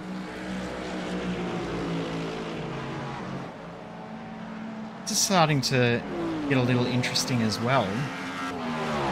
Hey, I was about to say, who's the quickest driver in GTP at the moment? Don't say that too loud. Might actually be listening. Yes, it is Simon Mizomo.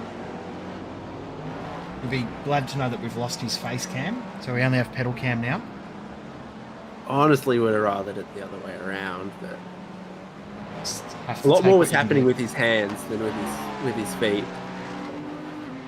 Yeah, but that means you also have to look at his face, and Only one side.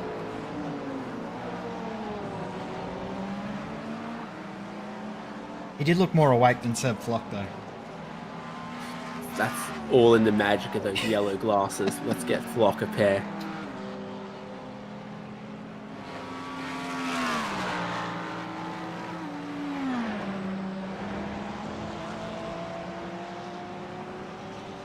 Brookfield into the pits. He's just completed the 19th lap on his stint, and that's hot into the lane. But I'll tell you what, he pulled it up very nicely at the end there. Was about to be prepared for a miss the pit box message, but no, he was all good. And Funzo gets back behind the wheel as Ben Jeffrey and Sam Lehman have got back together. Sam Lehman hasn't had the run that he wanted past one of those BMWs there. Looked like Ben Pollock, 7th in class. So it immediately puts him on the defensive in the GTP BMW from the Cadillac behind of Ben Jeffrey Virtual Motorsport Mentor Esports.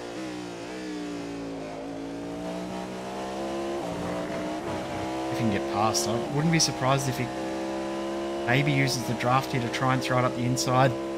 Canada corner probably looks like it might be where he'll get this done.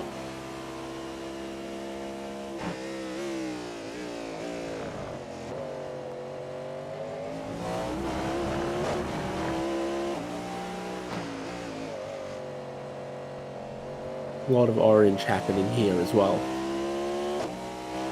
Very, very different shades of orange, though, isn't it? A very yellow orange and a very red orange.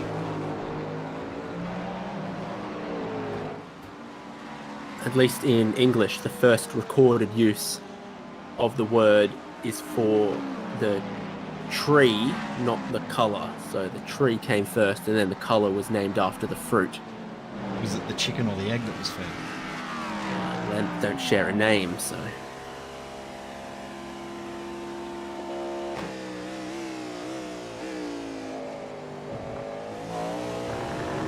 If you want to know that one, you've got to ask a philosopher or an evolutionary biologist, not a dictionary.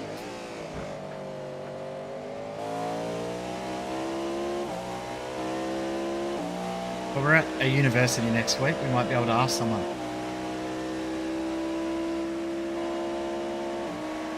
Yeah. Probably not.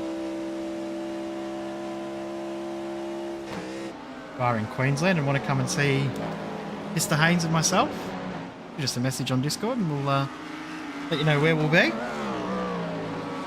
It'd be good to get up to Brisbane and hang out with you and a few others. Did we say we're giving out crisp high fives? I'll give out fist bumps and high fives. How's that sound? Yeah. Something for everyone. A big lock up from Sam Lehman there at turn 5, and he just gets it back on track because he probably doesn't want to pick up too many off tracks at this point in the race either. Just keeps his position, but no good doing stuff like that. Oh, and you know why he gets passed down towards the hurry downs? It's because he didn't generate as much energy, but he holds it around the outside, which will give him the inside for the carousel. Bit of driving to hold that spot in the end. Should not have held that spot at all.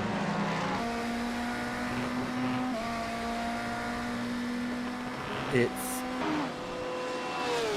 the third place driver that's now caught up to them. The third place battle, I should say. Brandon Groach and Simon Mazzomo was the next two cars behind as they continue to close up for third place.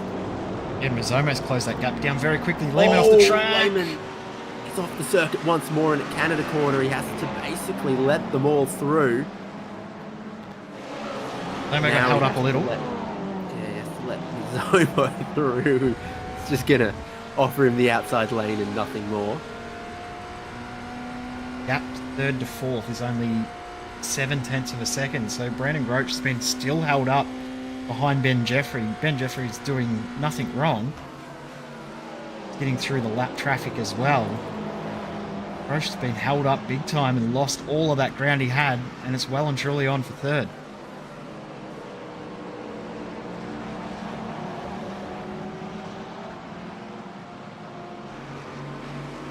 He's almost within a car length now. You can see Ben Jeffrey just holding to the left-hand side of the circuit, letting the podium battle through. Zoma also has a little bit of a lock up at the bottom of the hill there. A few of them are doing it. Oh, now a big one at the top of the hill. Can you make a pass? Brandon Groach tries to hold his position at the hurry downs here. There's the brake foot in action.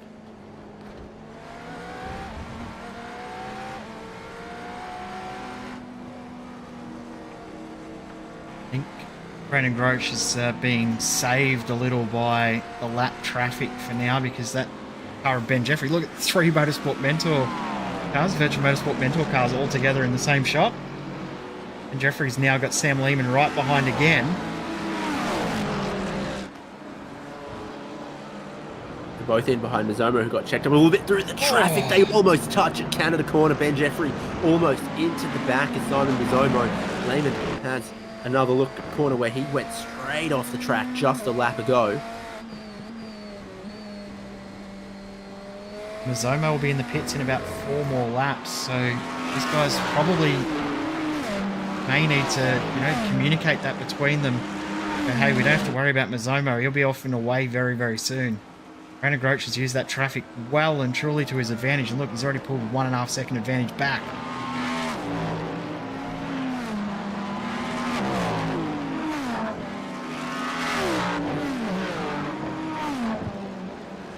Lehman had a bit of a lock-up behind Lacey, working his way through that traffic there as well, the Queen BMW.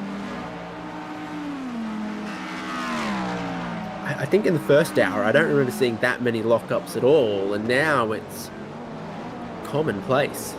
Maybe they're hard to spot in the dark. I think it's more that the track temp has actually started to do something instead of being very, very static. It has gone up, not much, but it is now finally above air temperature, which it hadn't been for the entirety of the race.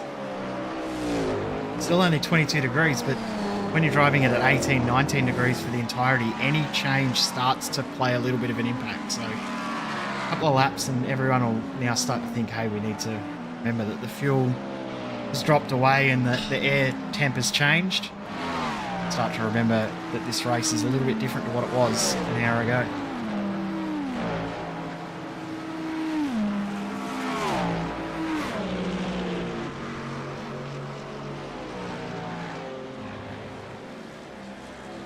This can't go on forever because Matt Andrews is only a couple laps away from stopping, but it's still a third and fourth formation flying exercise from Virtual Motorsport Mentor Esports in GT3 at the minute.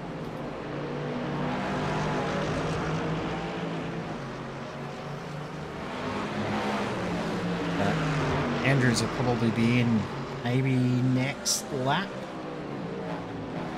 I'm actually a little concerned for Andrews. He may have to do an extra splash and dash pit stop from everyone else just based on how much earlier he pitted from everyone else. So hopefully he'll be okay.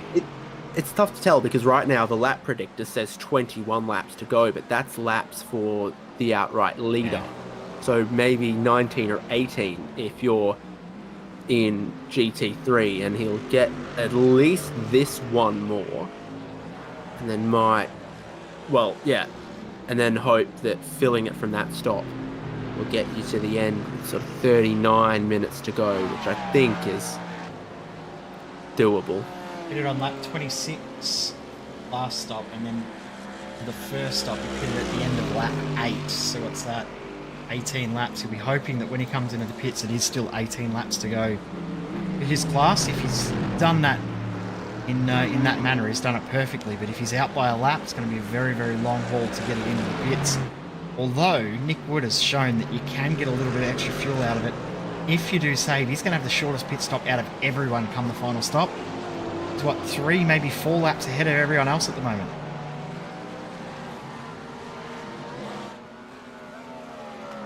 From that, he might be able to jump Matt Andrews when Andrews' last stop is long and Wood's final stop is a little bit shorter. The turn is about 6 laps from pitting still, leading the race by 14 seconds at the moment. No rapid change, but slightly extending compared to John Merritt.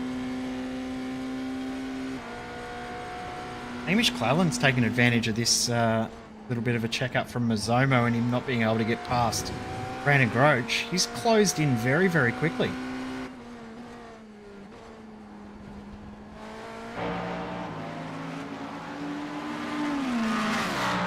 Both makes the car in class have actually got the same steering wheel.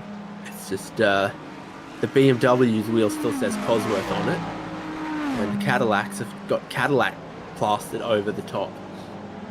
Got Matt Andrews pitting in this lap. Things are going to be tight for him. Here's Sam Lehman in the final corner. That's Adam Funzlo. About to get past him. The front left is cooked on that thing, man. It's hit the wall somewhere. Go back and I'll try and work out what's happened there.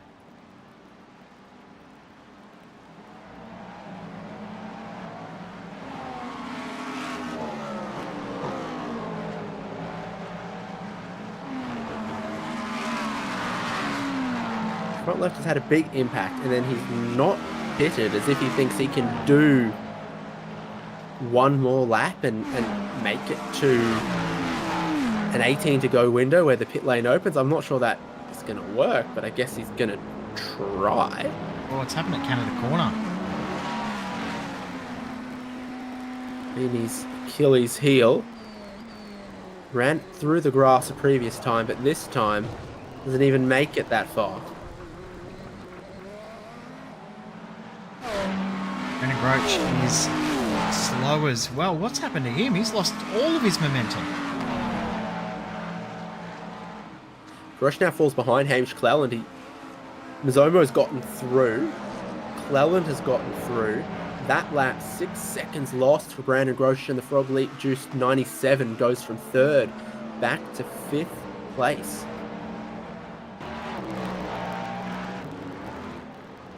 This is top of the hill under the Corvette bridge. He has a wiggle, and then he ends up off track, and that's where the time is lost. The tyre's probably still overheated from that, and that's why he's given up the time to his teammate. He's gone from 3rd to 5th in 3/4 of a lap. Brady Buchanan comes in the dummy racing car.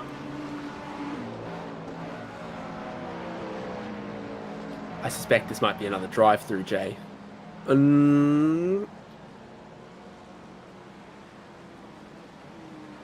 It's 21 incidents for the first drive-through and something like 8 thereafter.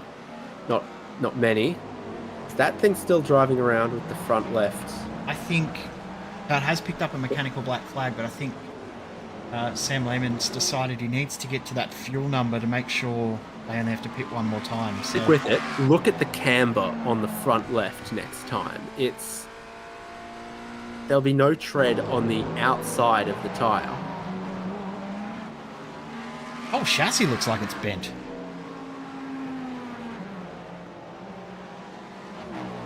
The front left is definitely pushed in. Front left's pushed in, and then the rear left looks like it's sticking back out again.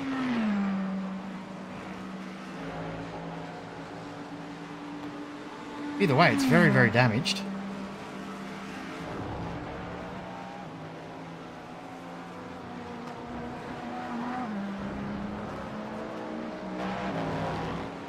I guess he'll bring it in now. Try and do, what's that, 22 laps, 21 laps in the final stint? It's going to be too many, isn't it? The best you're really realistically going to be able to do is 19. 17, if it 17 was... normally 19 if you're really, really good at fuel saving. 19 is what Hamish Cleland has been doing in the BMW, unless he's in a Cadillac. BMW, yep. Should never have doubted myself. Brandon Grosh has lost all of his momentum. He's lost lots of time from the incident, but then the time loss has continued since he's been passed by Hamish Cleland. Sure, Cleland was looking very, very strong as it was, but Grosh has just got nothing to fight with at the moment. He's dropping considerable time very, very quickly.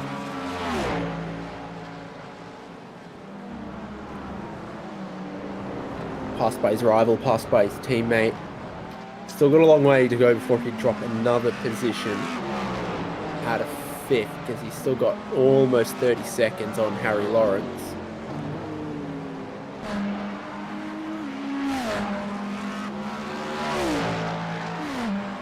Sam Lehman does pit. Long stop, but they still got a fast repair for that thing? Everyone still has one left. No, yeah, the car looks good. It's just a long stop. Last fast repair was used by Patrick Pant in the teal blue racing car, but everyone else still has at least one available. 1, 2, 3, 4, 5, 6 runners in GT3 still have all of theirs available. And in the LMDHs, we've got top 9 all still have all 3 of their fast repairs available.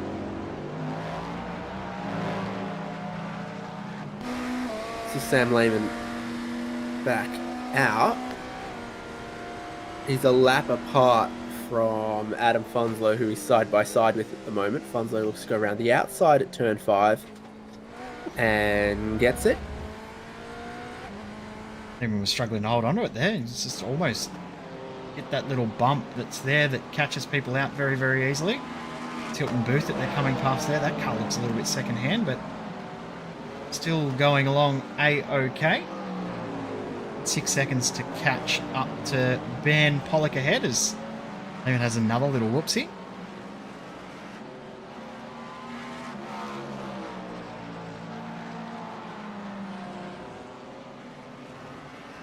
I feel like this might be Luke Turner's final lap or one more. One more. He hasn't got many to go.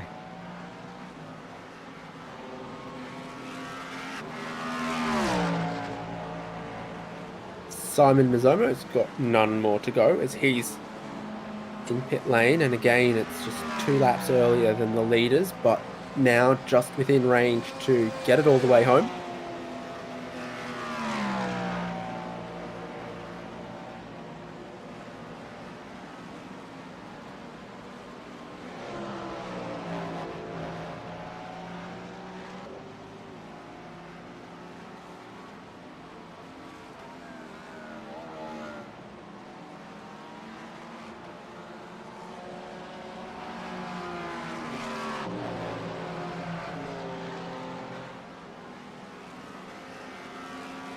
Hovering at around that 19-second margin between Flock and Lacey at the moment. For position 1 and 2 in class. And it's about time that they stop as well. In fact, I'll probably call this an in-lap for Flock, most likely. I can confirm that Flock is getting out of the car and going to bed after he finishes his stint, so...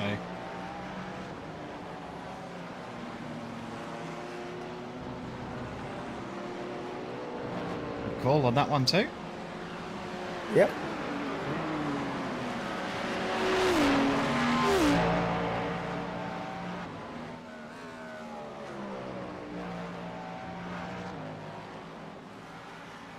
And it goes one more. Merritt goes one more. Welland, he respond to Mizomo. No, but he'll have to respond to... He'll have to respond to that. That was Chris Purnell coming in.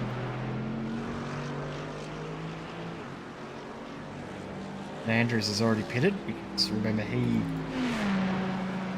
pitted out of sequence from everyone else in that class.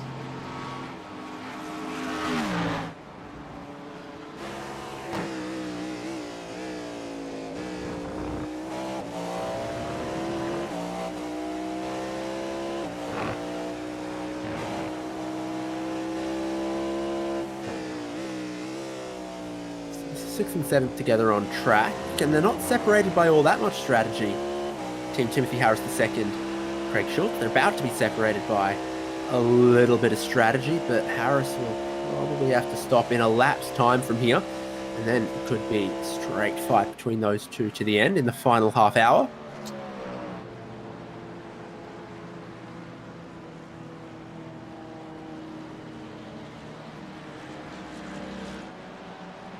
Gap still very similar to what it was before the stops in the Evolution Racing Team 84. Apel leading now after that driver swap from Lacey by around 17 seconds.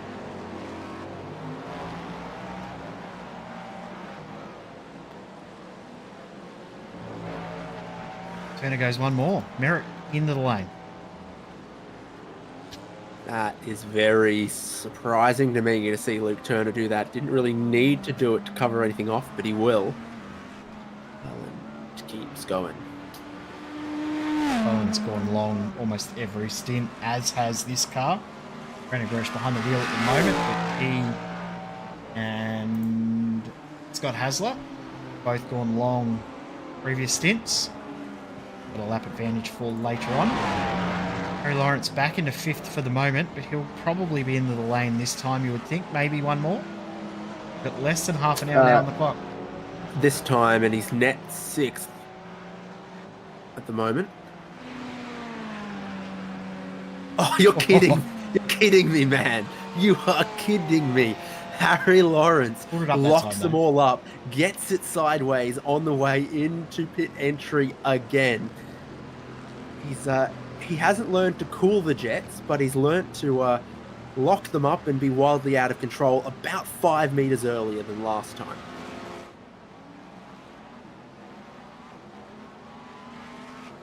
There's John Merritt leaving. Here we go. Oh, Man. And here's the race leader, Luke Turner, for his final stop. that's more like Li- it. A little more sedate. Oh, look, there's birds in the sky. They're not flying quite as quick as the plane does at Daytona, although that's been corrected, but it's still true that the plane lands at a faster approach speed than birds typically fly. Blend in.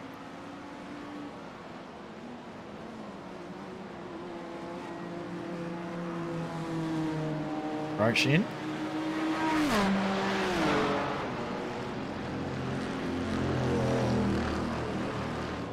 Matt Andrews, that's a pit lane drive-through penalty, I believe.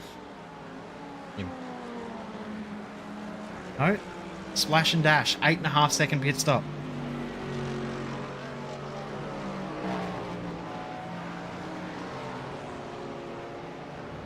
Luke Turner should be almost about done now, and he is. He's going to leave pit lane. Brandon Grosjean, Clellan still behind his key rival here.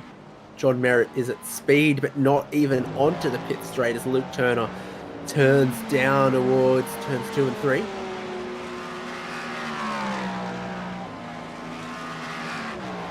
Has Merritt served a drive-through?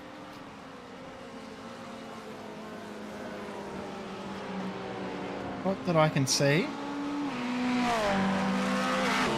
Just had a very long previous stop. Okay.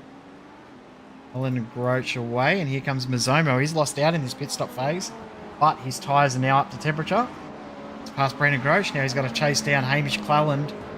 So he's back to coming out of the pits with, having a Frog Leap juice car coming out of the pits ahead of him when he was ahead of them before the stop phase.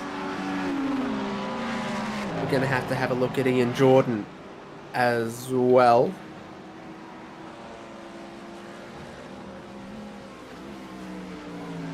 Trying to work out who he was battling just moments ago that ended up with him in the wall in the final stint of the race. I'm sure Jay is furiously asking himself the same question, and we're going to have a look at it right about now. That's Hilton Booth, yeah? Kraken? And that's at the ILEC From the slow car. Yeah. Oh, he's done it So himself. he's watching that. Oh. He's looking in the mirror. Which way is the GTP going to go? He runs it 5 centimeters too wide before the carousel.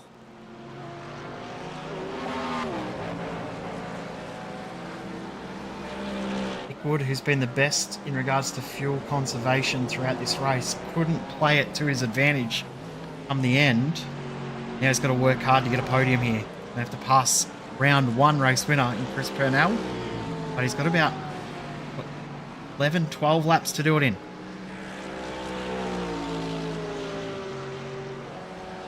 This is still his stint to shine, and he was pretty damn quick last lap. He's just about caught that slipstream for the podium here as well. Porsche might really benefit from.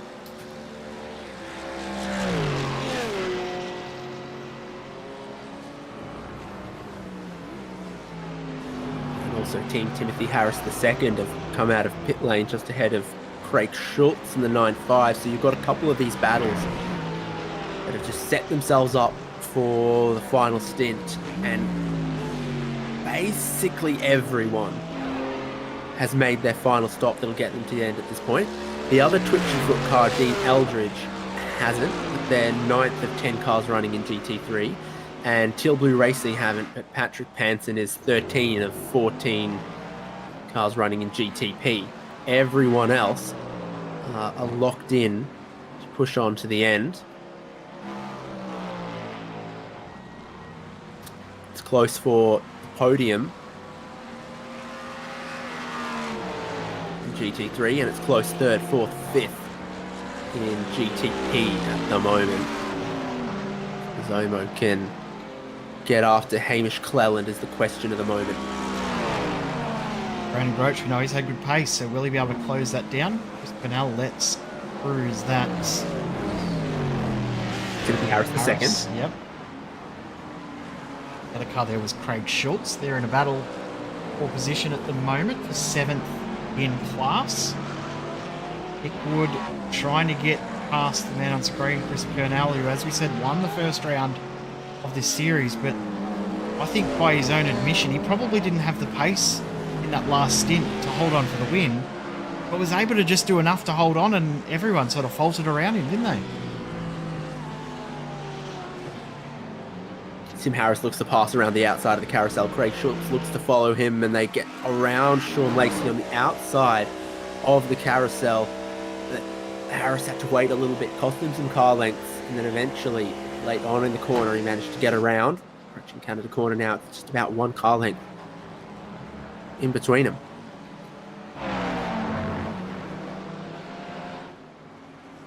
Great defence from Tim Harris at the moment. Craig Schultz not quite able to find that last little bit to get this move done. Looking at their last lap times, very, very similar. Fastest laps of the race, very, very similar. So these two cars very evenly matched. Still plenty of racing left, so Schultz really can plan a move, not have to worry about too many consequences behind. They've got Adam Fonslow closing in on them, but he's probably too far back to close in based on pace. He'd have to close in based on an error from one of these two. Fonslow's still got one more stop as well. Yes, you're right. He's not in battle with them.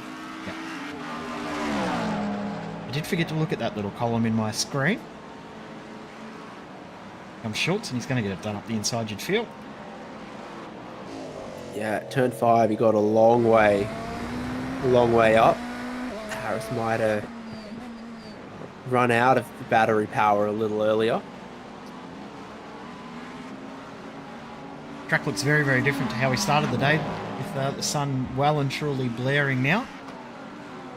Track temperature started at around 19 degrees. It's still sitting at 22, but the air temperature's gone up now. It's now 21 degrees at 7 in the morning, 10 past 7.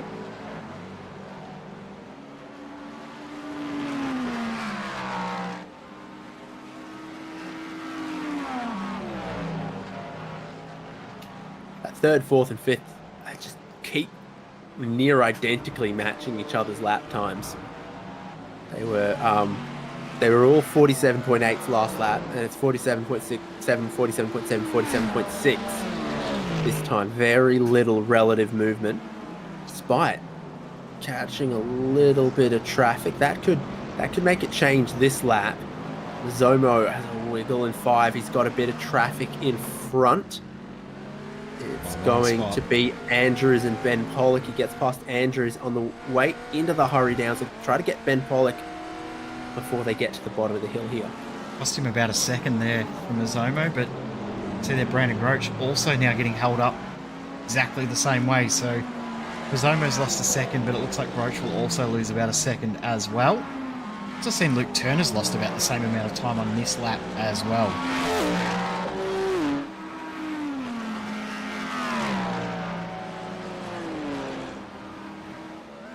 Battle did separate, but they've come back together again now that there's no traffic around.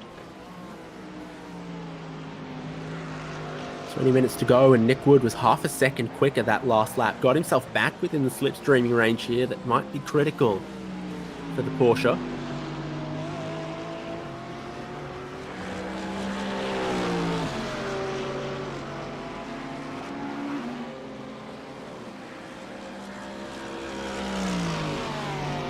Straight line speeds and speed figures at the moment.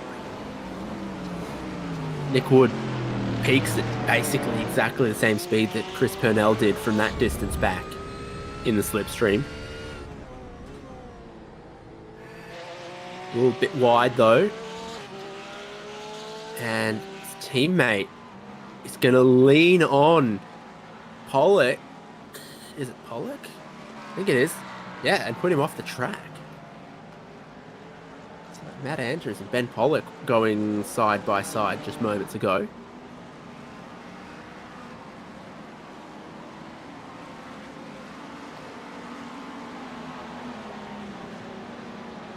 And Andrews now has Blake right on his rear. Oh, it looks to return a little bit of favour, I think. From a long way back into turn 5, he holds the inside, has the inside up the top of the hill, and Pollock gets the spot back. Andrews will have to work harder than that to get the spot back again. And Pollock was saying, no way, you're not getting through like that. And taking no for an answer either. Probably pulled a little bit of a margin since he got through as well.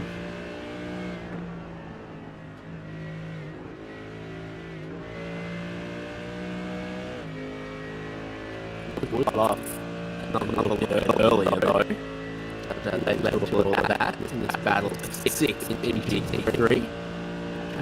And in GT makes his final stop.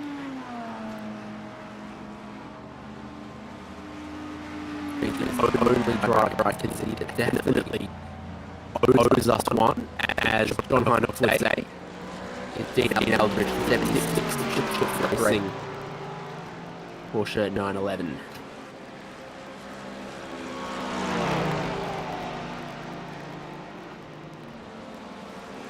Groach has caught Mizomo as well. So that traffic did hurt Mizomo a tiny bit. It's likely to happen in our last 17 minutes, I feel.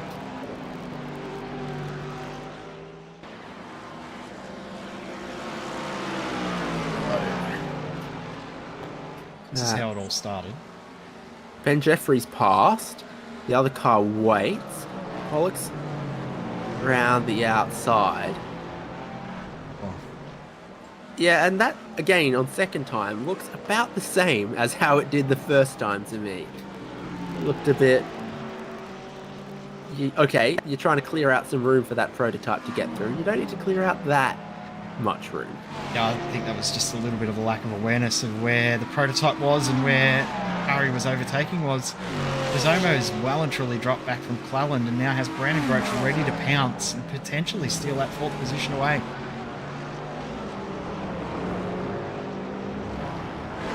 Yep, Mizomo in the BMW, Groach in the Cadillac just behind. Tell you what, I wouldn't be surprised if Mizomo's got to save a bit of fuel still here. I'm seeing 10 to go, and he stopped 9 laps ago when he crossed the line. Meanwhile, the Frog Leap juiced Cadillac for Brandon Groach stopped 3 laps after Mizomo, and it puts him on a 16-lap stint from his final stop to get all the way to the end. Might be a couple more cars serving drive-throughs there. Dummy Racing have just served one. Oh, Purnell. Oh, there's a big incident as Adam Funslow gets tagged. The bumper is off Chris Purnell. He's back into 4th. Nick Wood is up into 3rd. What started all of that? There's got to be big damage on the prototype and on the Mercedes. It started from those cars coming out of the pit lane, as you said. The guys that have been in the pits. Got the Twitchy Foot car and also the ILEC car. ILEC car comes out to try and overtake Twitchy Foot car, but not realising there's guys on the racing line at speed. That's messy. Absolutely messy.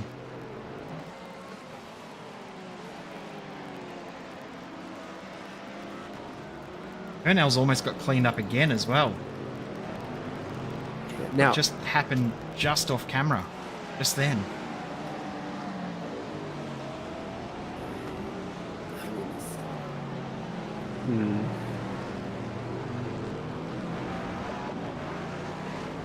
See, for example, Adam Funslow is not a lap down to Chris Purnell, but Dean Eldridge was, and was trying to come out of the pit lane ahead of Purnell, who was battling his teammate. The whole situation was just a mess, wasn't it? Yeah. Let's be honest. At least one of those cars coming out of pit lane needed to blend in behind. Yeah.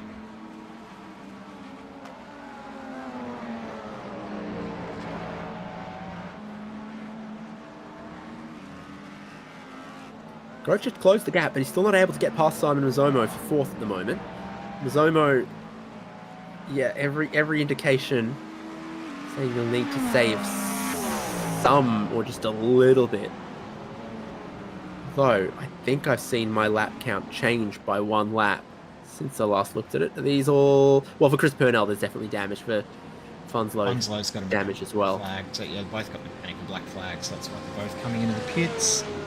Do they have fast repairs available? Yes, for Funslow. He's still got 2 left, and all 3 still available for Purnell. So I'll have a couple of seconds stopped and get straight back out on track.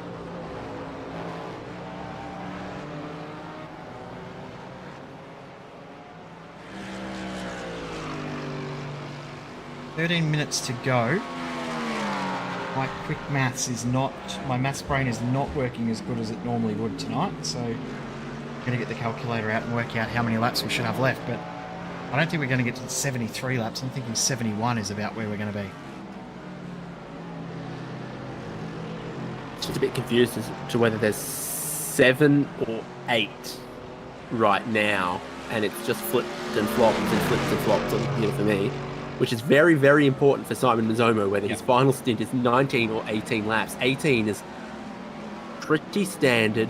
19 is a big save number and definitely affects, you know, if you can fight, if you can defend, if you can hold your track position all the way to the end here. If Luke Turner maintains the pace at 1 minute 48, we have got 8 laps remaining in this race. Which is danger for Italy G.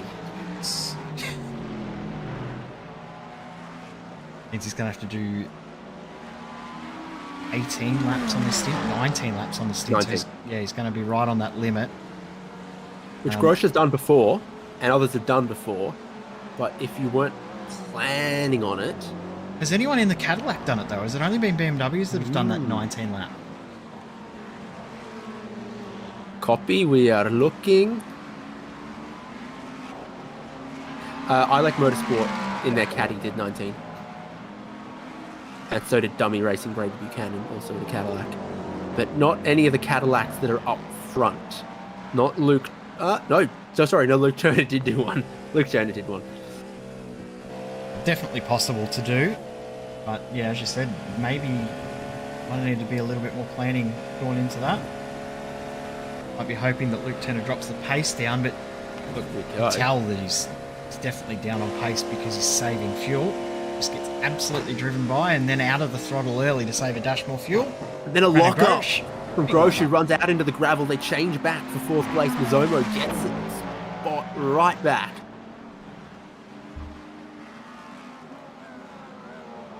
I reckon Mazzomo would have been quite happy to give up that spot there too, because he could have saved some fuel in the draft. He's going to have to go at full speed once more. Mazzomo's teammate Craig Schultz also now coming under pressure from Timothy Harris once again. Close that gap back down once more. We'll stay with this battle here because this is for 4th overall, 4th in class. And it is the closest non-teammate battle in the entire field.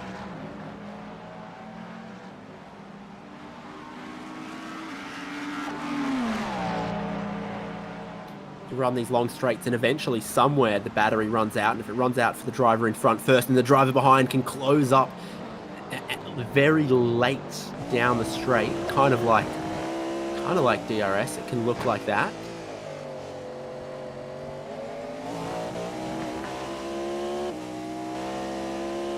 It was kind of, he was not gaining, and then all of a sudden, he sort of got a car length for free and thought about a big move down into turn 5, but he's even less ambitious move than that into Canada corner didn't come off.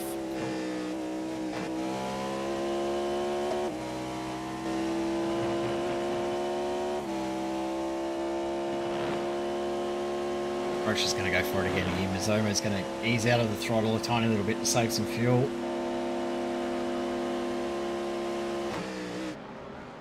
Lifts out again, save a bit more.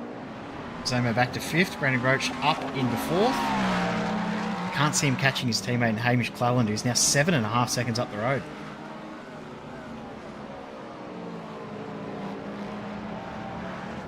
9.5 Sim Sport. Simon Mazzomo drops back into 5th, right into the slipstream. All the hallmarks of harvesting on the straight towards Canada Corner as well. It's Hilton Booth in the GT car next for them to catch.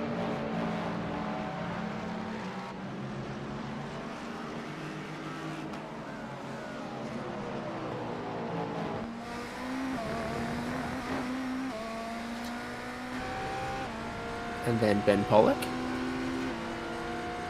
Listen to how early Mazzomo gets out of the throttle here down the straight. Save fuel.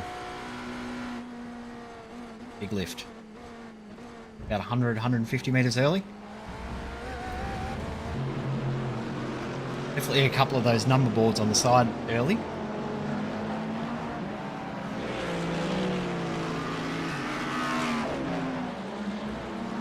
Around here they measure in hundreds of feet. Alright, then about 200 feet early. Ben Jeffries broken a couple of 100 feet late here. Well, that's a stuck throttle. And that's gone straight on. It's pretty heavy impact in the wall, and no surprise, straight away towed the car back to them.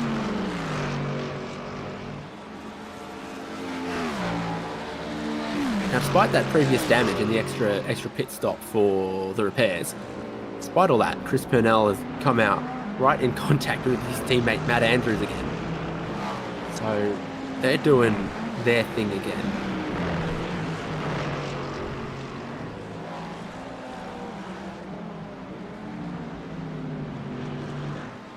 Zomo just went lawn mowing as well at the final corner as well, sorry, through Bill Mitchell Bend. Have a look at this. This is wild. Yeah, he's dropped Brandon Grosh and Big Time. This is with Ben Jeffrey, Virtual Motorsport Mentor.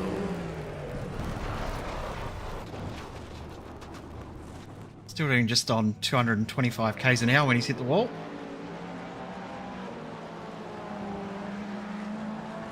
How does that happen?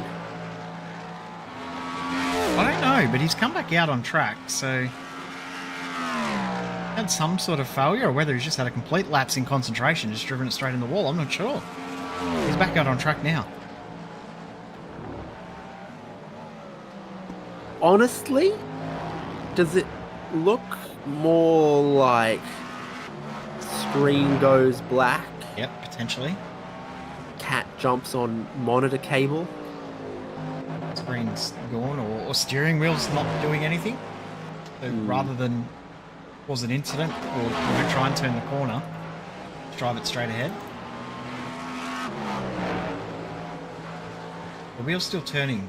So yeah, I think you're right. I think it's just at the point of braking that the screen's gone black.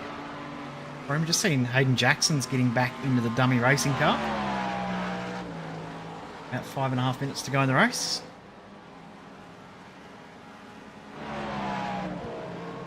Battle's also starting to heat up. Yeah, I was about to give out the Barcelona 2012 award for most trips through pit lane. And I think it's dummy racing at 6. It's been 3 for the outright leader.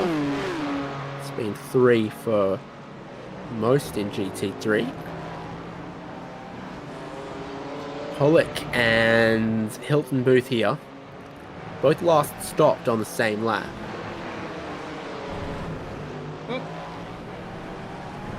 Goes off the road. Hilton Booth goes up a spot. He can mow 300 hectares on a tank of kerosene. It's the second time you've told me that I still don't understand what you're trying to say. I don't much want to explain it. I think it's funnier. It's making me laugh because I know that my partner Kirsty's been playing lots of farm simulator. Farming out there's Luke Turner. Outright race leader has looked so quick, so good on strategy, near untouchable all day, and in the final 5 minutes, he has gone almost all the way to Canada, out in Canada Corner, but critically has kept it just out of the wall. Lapse in concentration there in the braking zone is going to cost him 7 or 8 seconds, and he'll just hold about 9 seconds over second place driver John Merritt in the Pulse Pachuca Toyota car. Not catastrophic, but not great for Luke Turner. One of those moments you kind of go, whoa, okay, that could have been a lot worse. It's twitched in the mid-corner, didn't it? Didn't want to turn. Kept it off the wall, as you said. But, yeah, it's cost him a little bit of ground. About 8 seconds, but with only 3 or 4 laps to go, that's not a moment you really want to have happen. BMW in front of him has a lockup, which is the other leader, who will presumably be quite thankful to see the outright leader lap him, because it means, okay, my fuel needs to go one less lap to the end of this one now, which is, yeah, there's a couple of cars that we knew that was going to be kind of important for, potentially. This is a drive-through penalty for Ben Jeffrey, so when it rains, he ties it up. He ties up my award, but now Dummy Racing have had a drive-through. They're up to 7. So they're now leading that by 1. Still going to be more pit lane penalties coming, you feel. 2 laps to go when Luke Turner comes up to the line, and if Trading Paints actually wants to start playing ball and has started to update paints finally at the 2-hour mark of this race. I love it.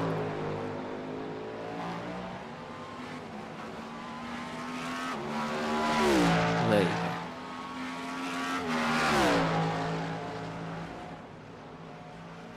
Is that why? Oh, Harry Lawrence has been off. Is that why Luke Turner's car looks different from on board than it does from off board? It's because the different computers have got different paints, and it's been frustrating me all night. I don't know why.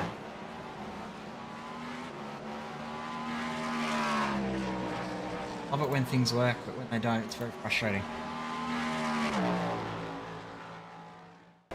So, for Harry Lawrence, this is where he's been on an excursion. I think that actually stayed on pavement. I think that actually stayed entirely on the pavement. A very good job.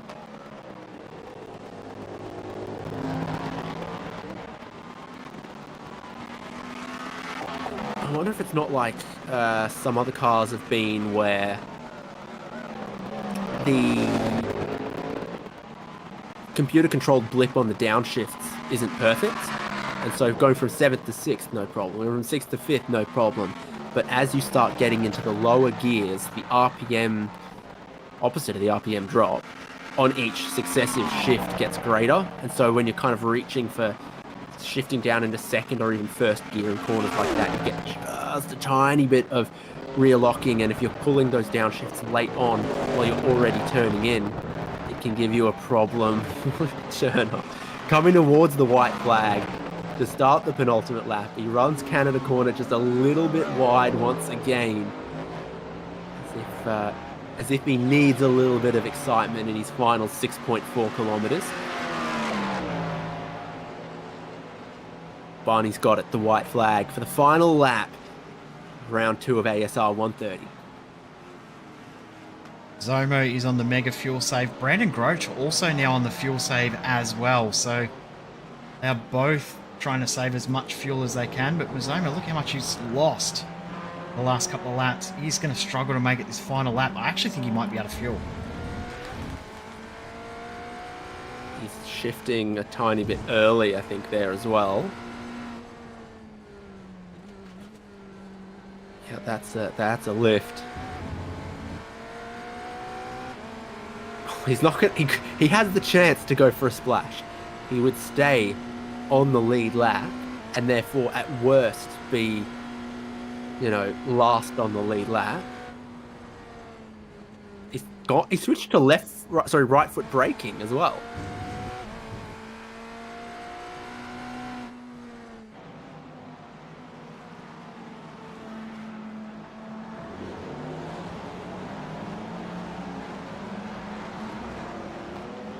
Also on the final lap of the race and leading GT3 Evolution Racing Team, Lachlan Capel.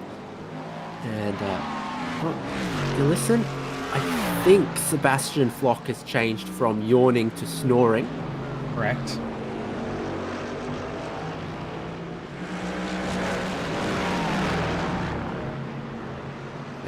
Chris Purnell and Matt Andrews inclined to go the lap down here.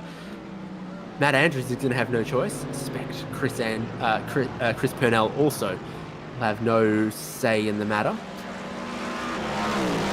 Checkered flag is out. Luke Turner pulls off another just really, really strong drive, strategy masterclass and perfect execution to grab a win in ASR 130 series. John Merritt, perennial contender there, getting second. Lachlan Capel's not too far away. Yep, Hamish Cleland will pick up the third in class for our LMDHs.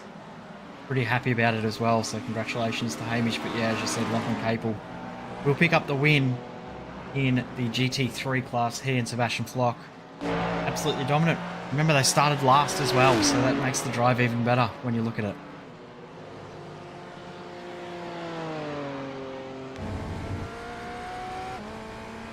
And Mizomo, the engine still seems to be ticking. He lost about 2 seconds to fuel saving last lap. And instead of a 148, he's doing a 151, and that time he's done a 157. So he's given it about 10 seconds.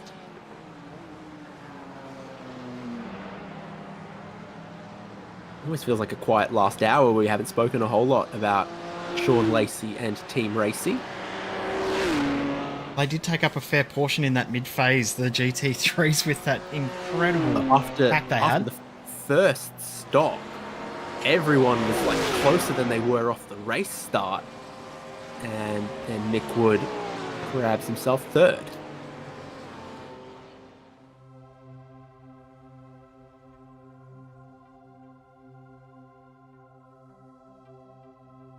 There's only one car left to take the checkered flag, and I think David Ruddle's actually come to a stop. Yeah, I think the fourth place GT3 car isn't going to make it to the line.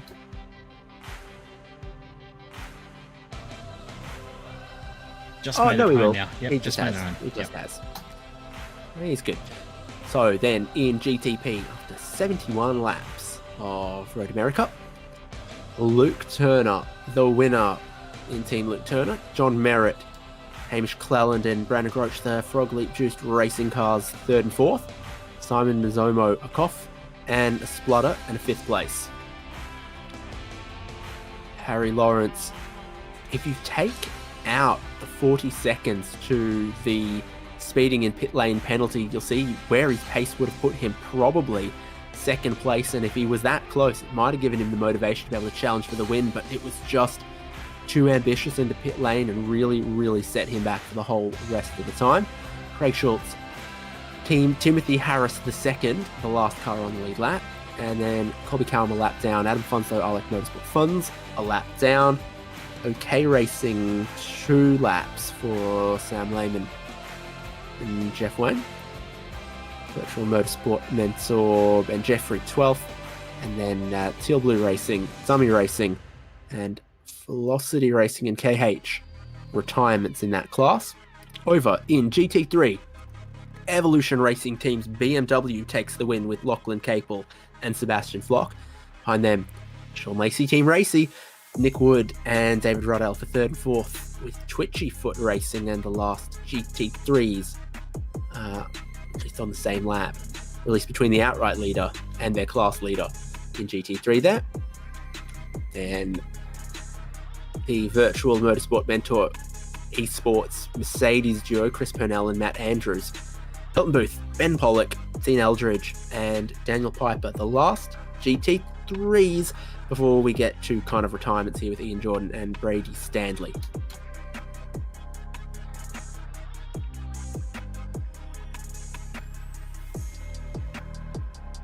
What do you reckon, Jay?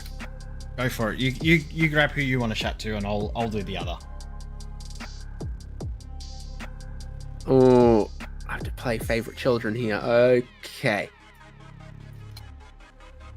Outright race winner Luke Turner joins us. Congratulations on another amazing race. Giving yourself a little bit of a heart attack in the last couple of laps, though, I'm sure. Yeah, hi guys. Yeah, thank you. Yes, I did. I was too busy chatting away, looking at something else, and then I realised I'd passed my breaking point. So I was pretty lucky to not really badly lock the wheel, and also lucky not to hit the fence. So bit of a heart in the mouth moment. I gave Johnny a bit of hope for a second because he saw the Delta flying away. But yeah, I was pretty lucky, got away with that one.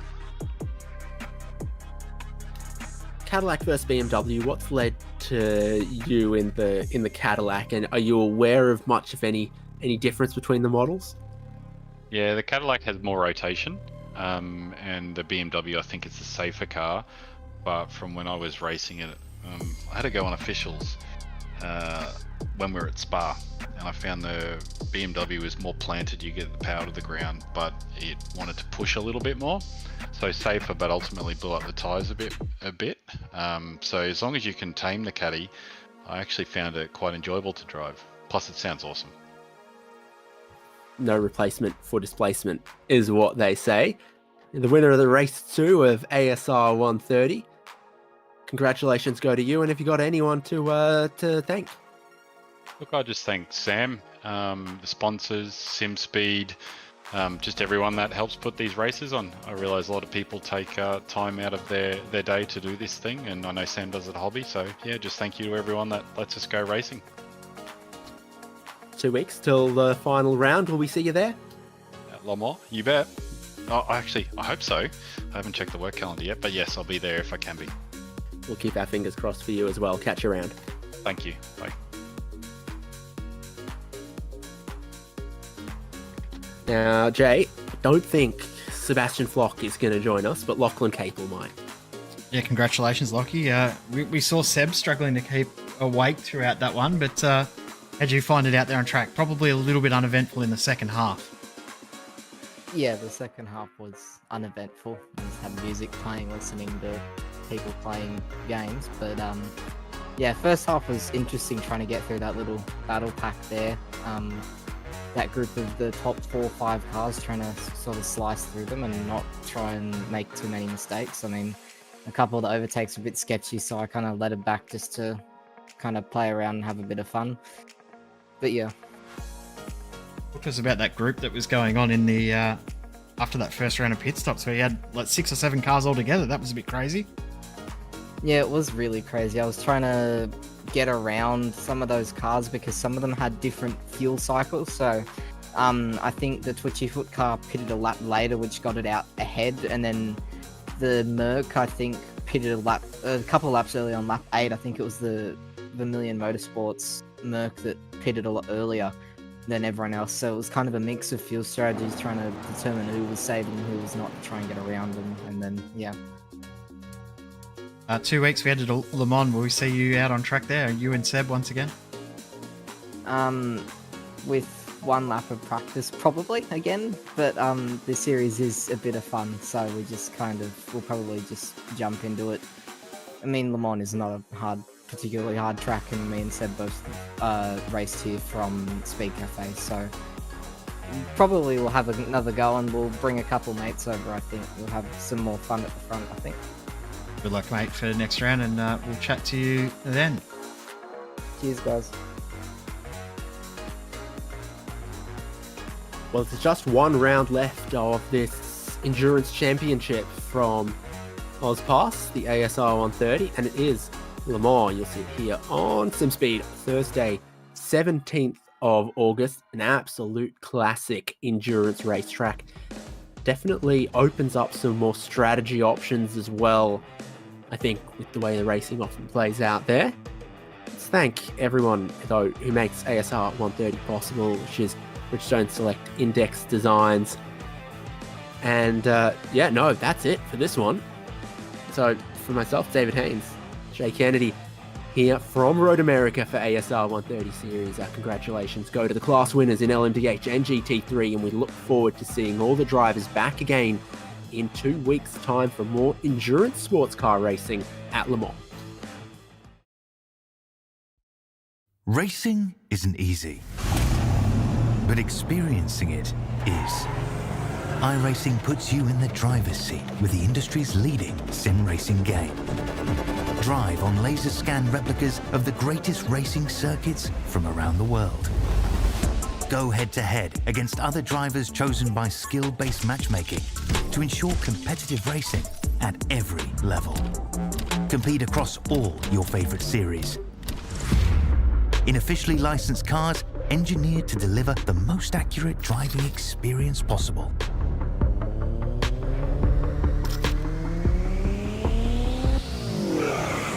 Join a race or host your own with players from across the globe. Race against the computer or in a league with friends. Feel the thrill behind the wheel. Visit iRacing.com.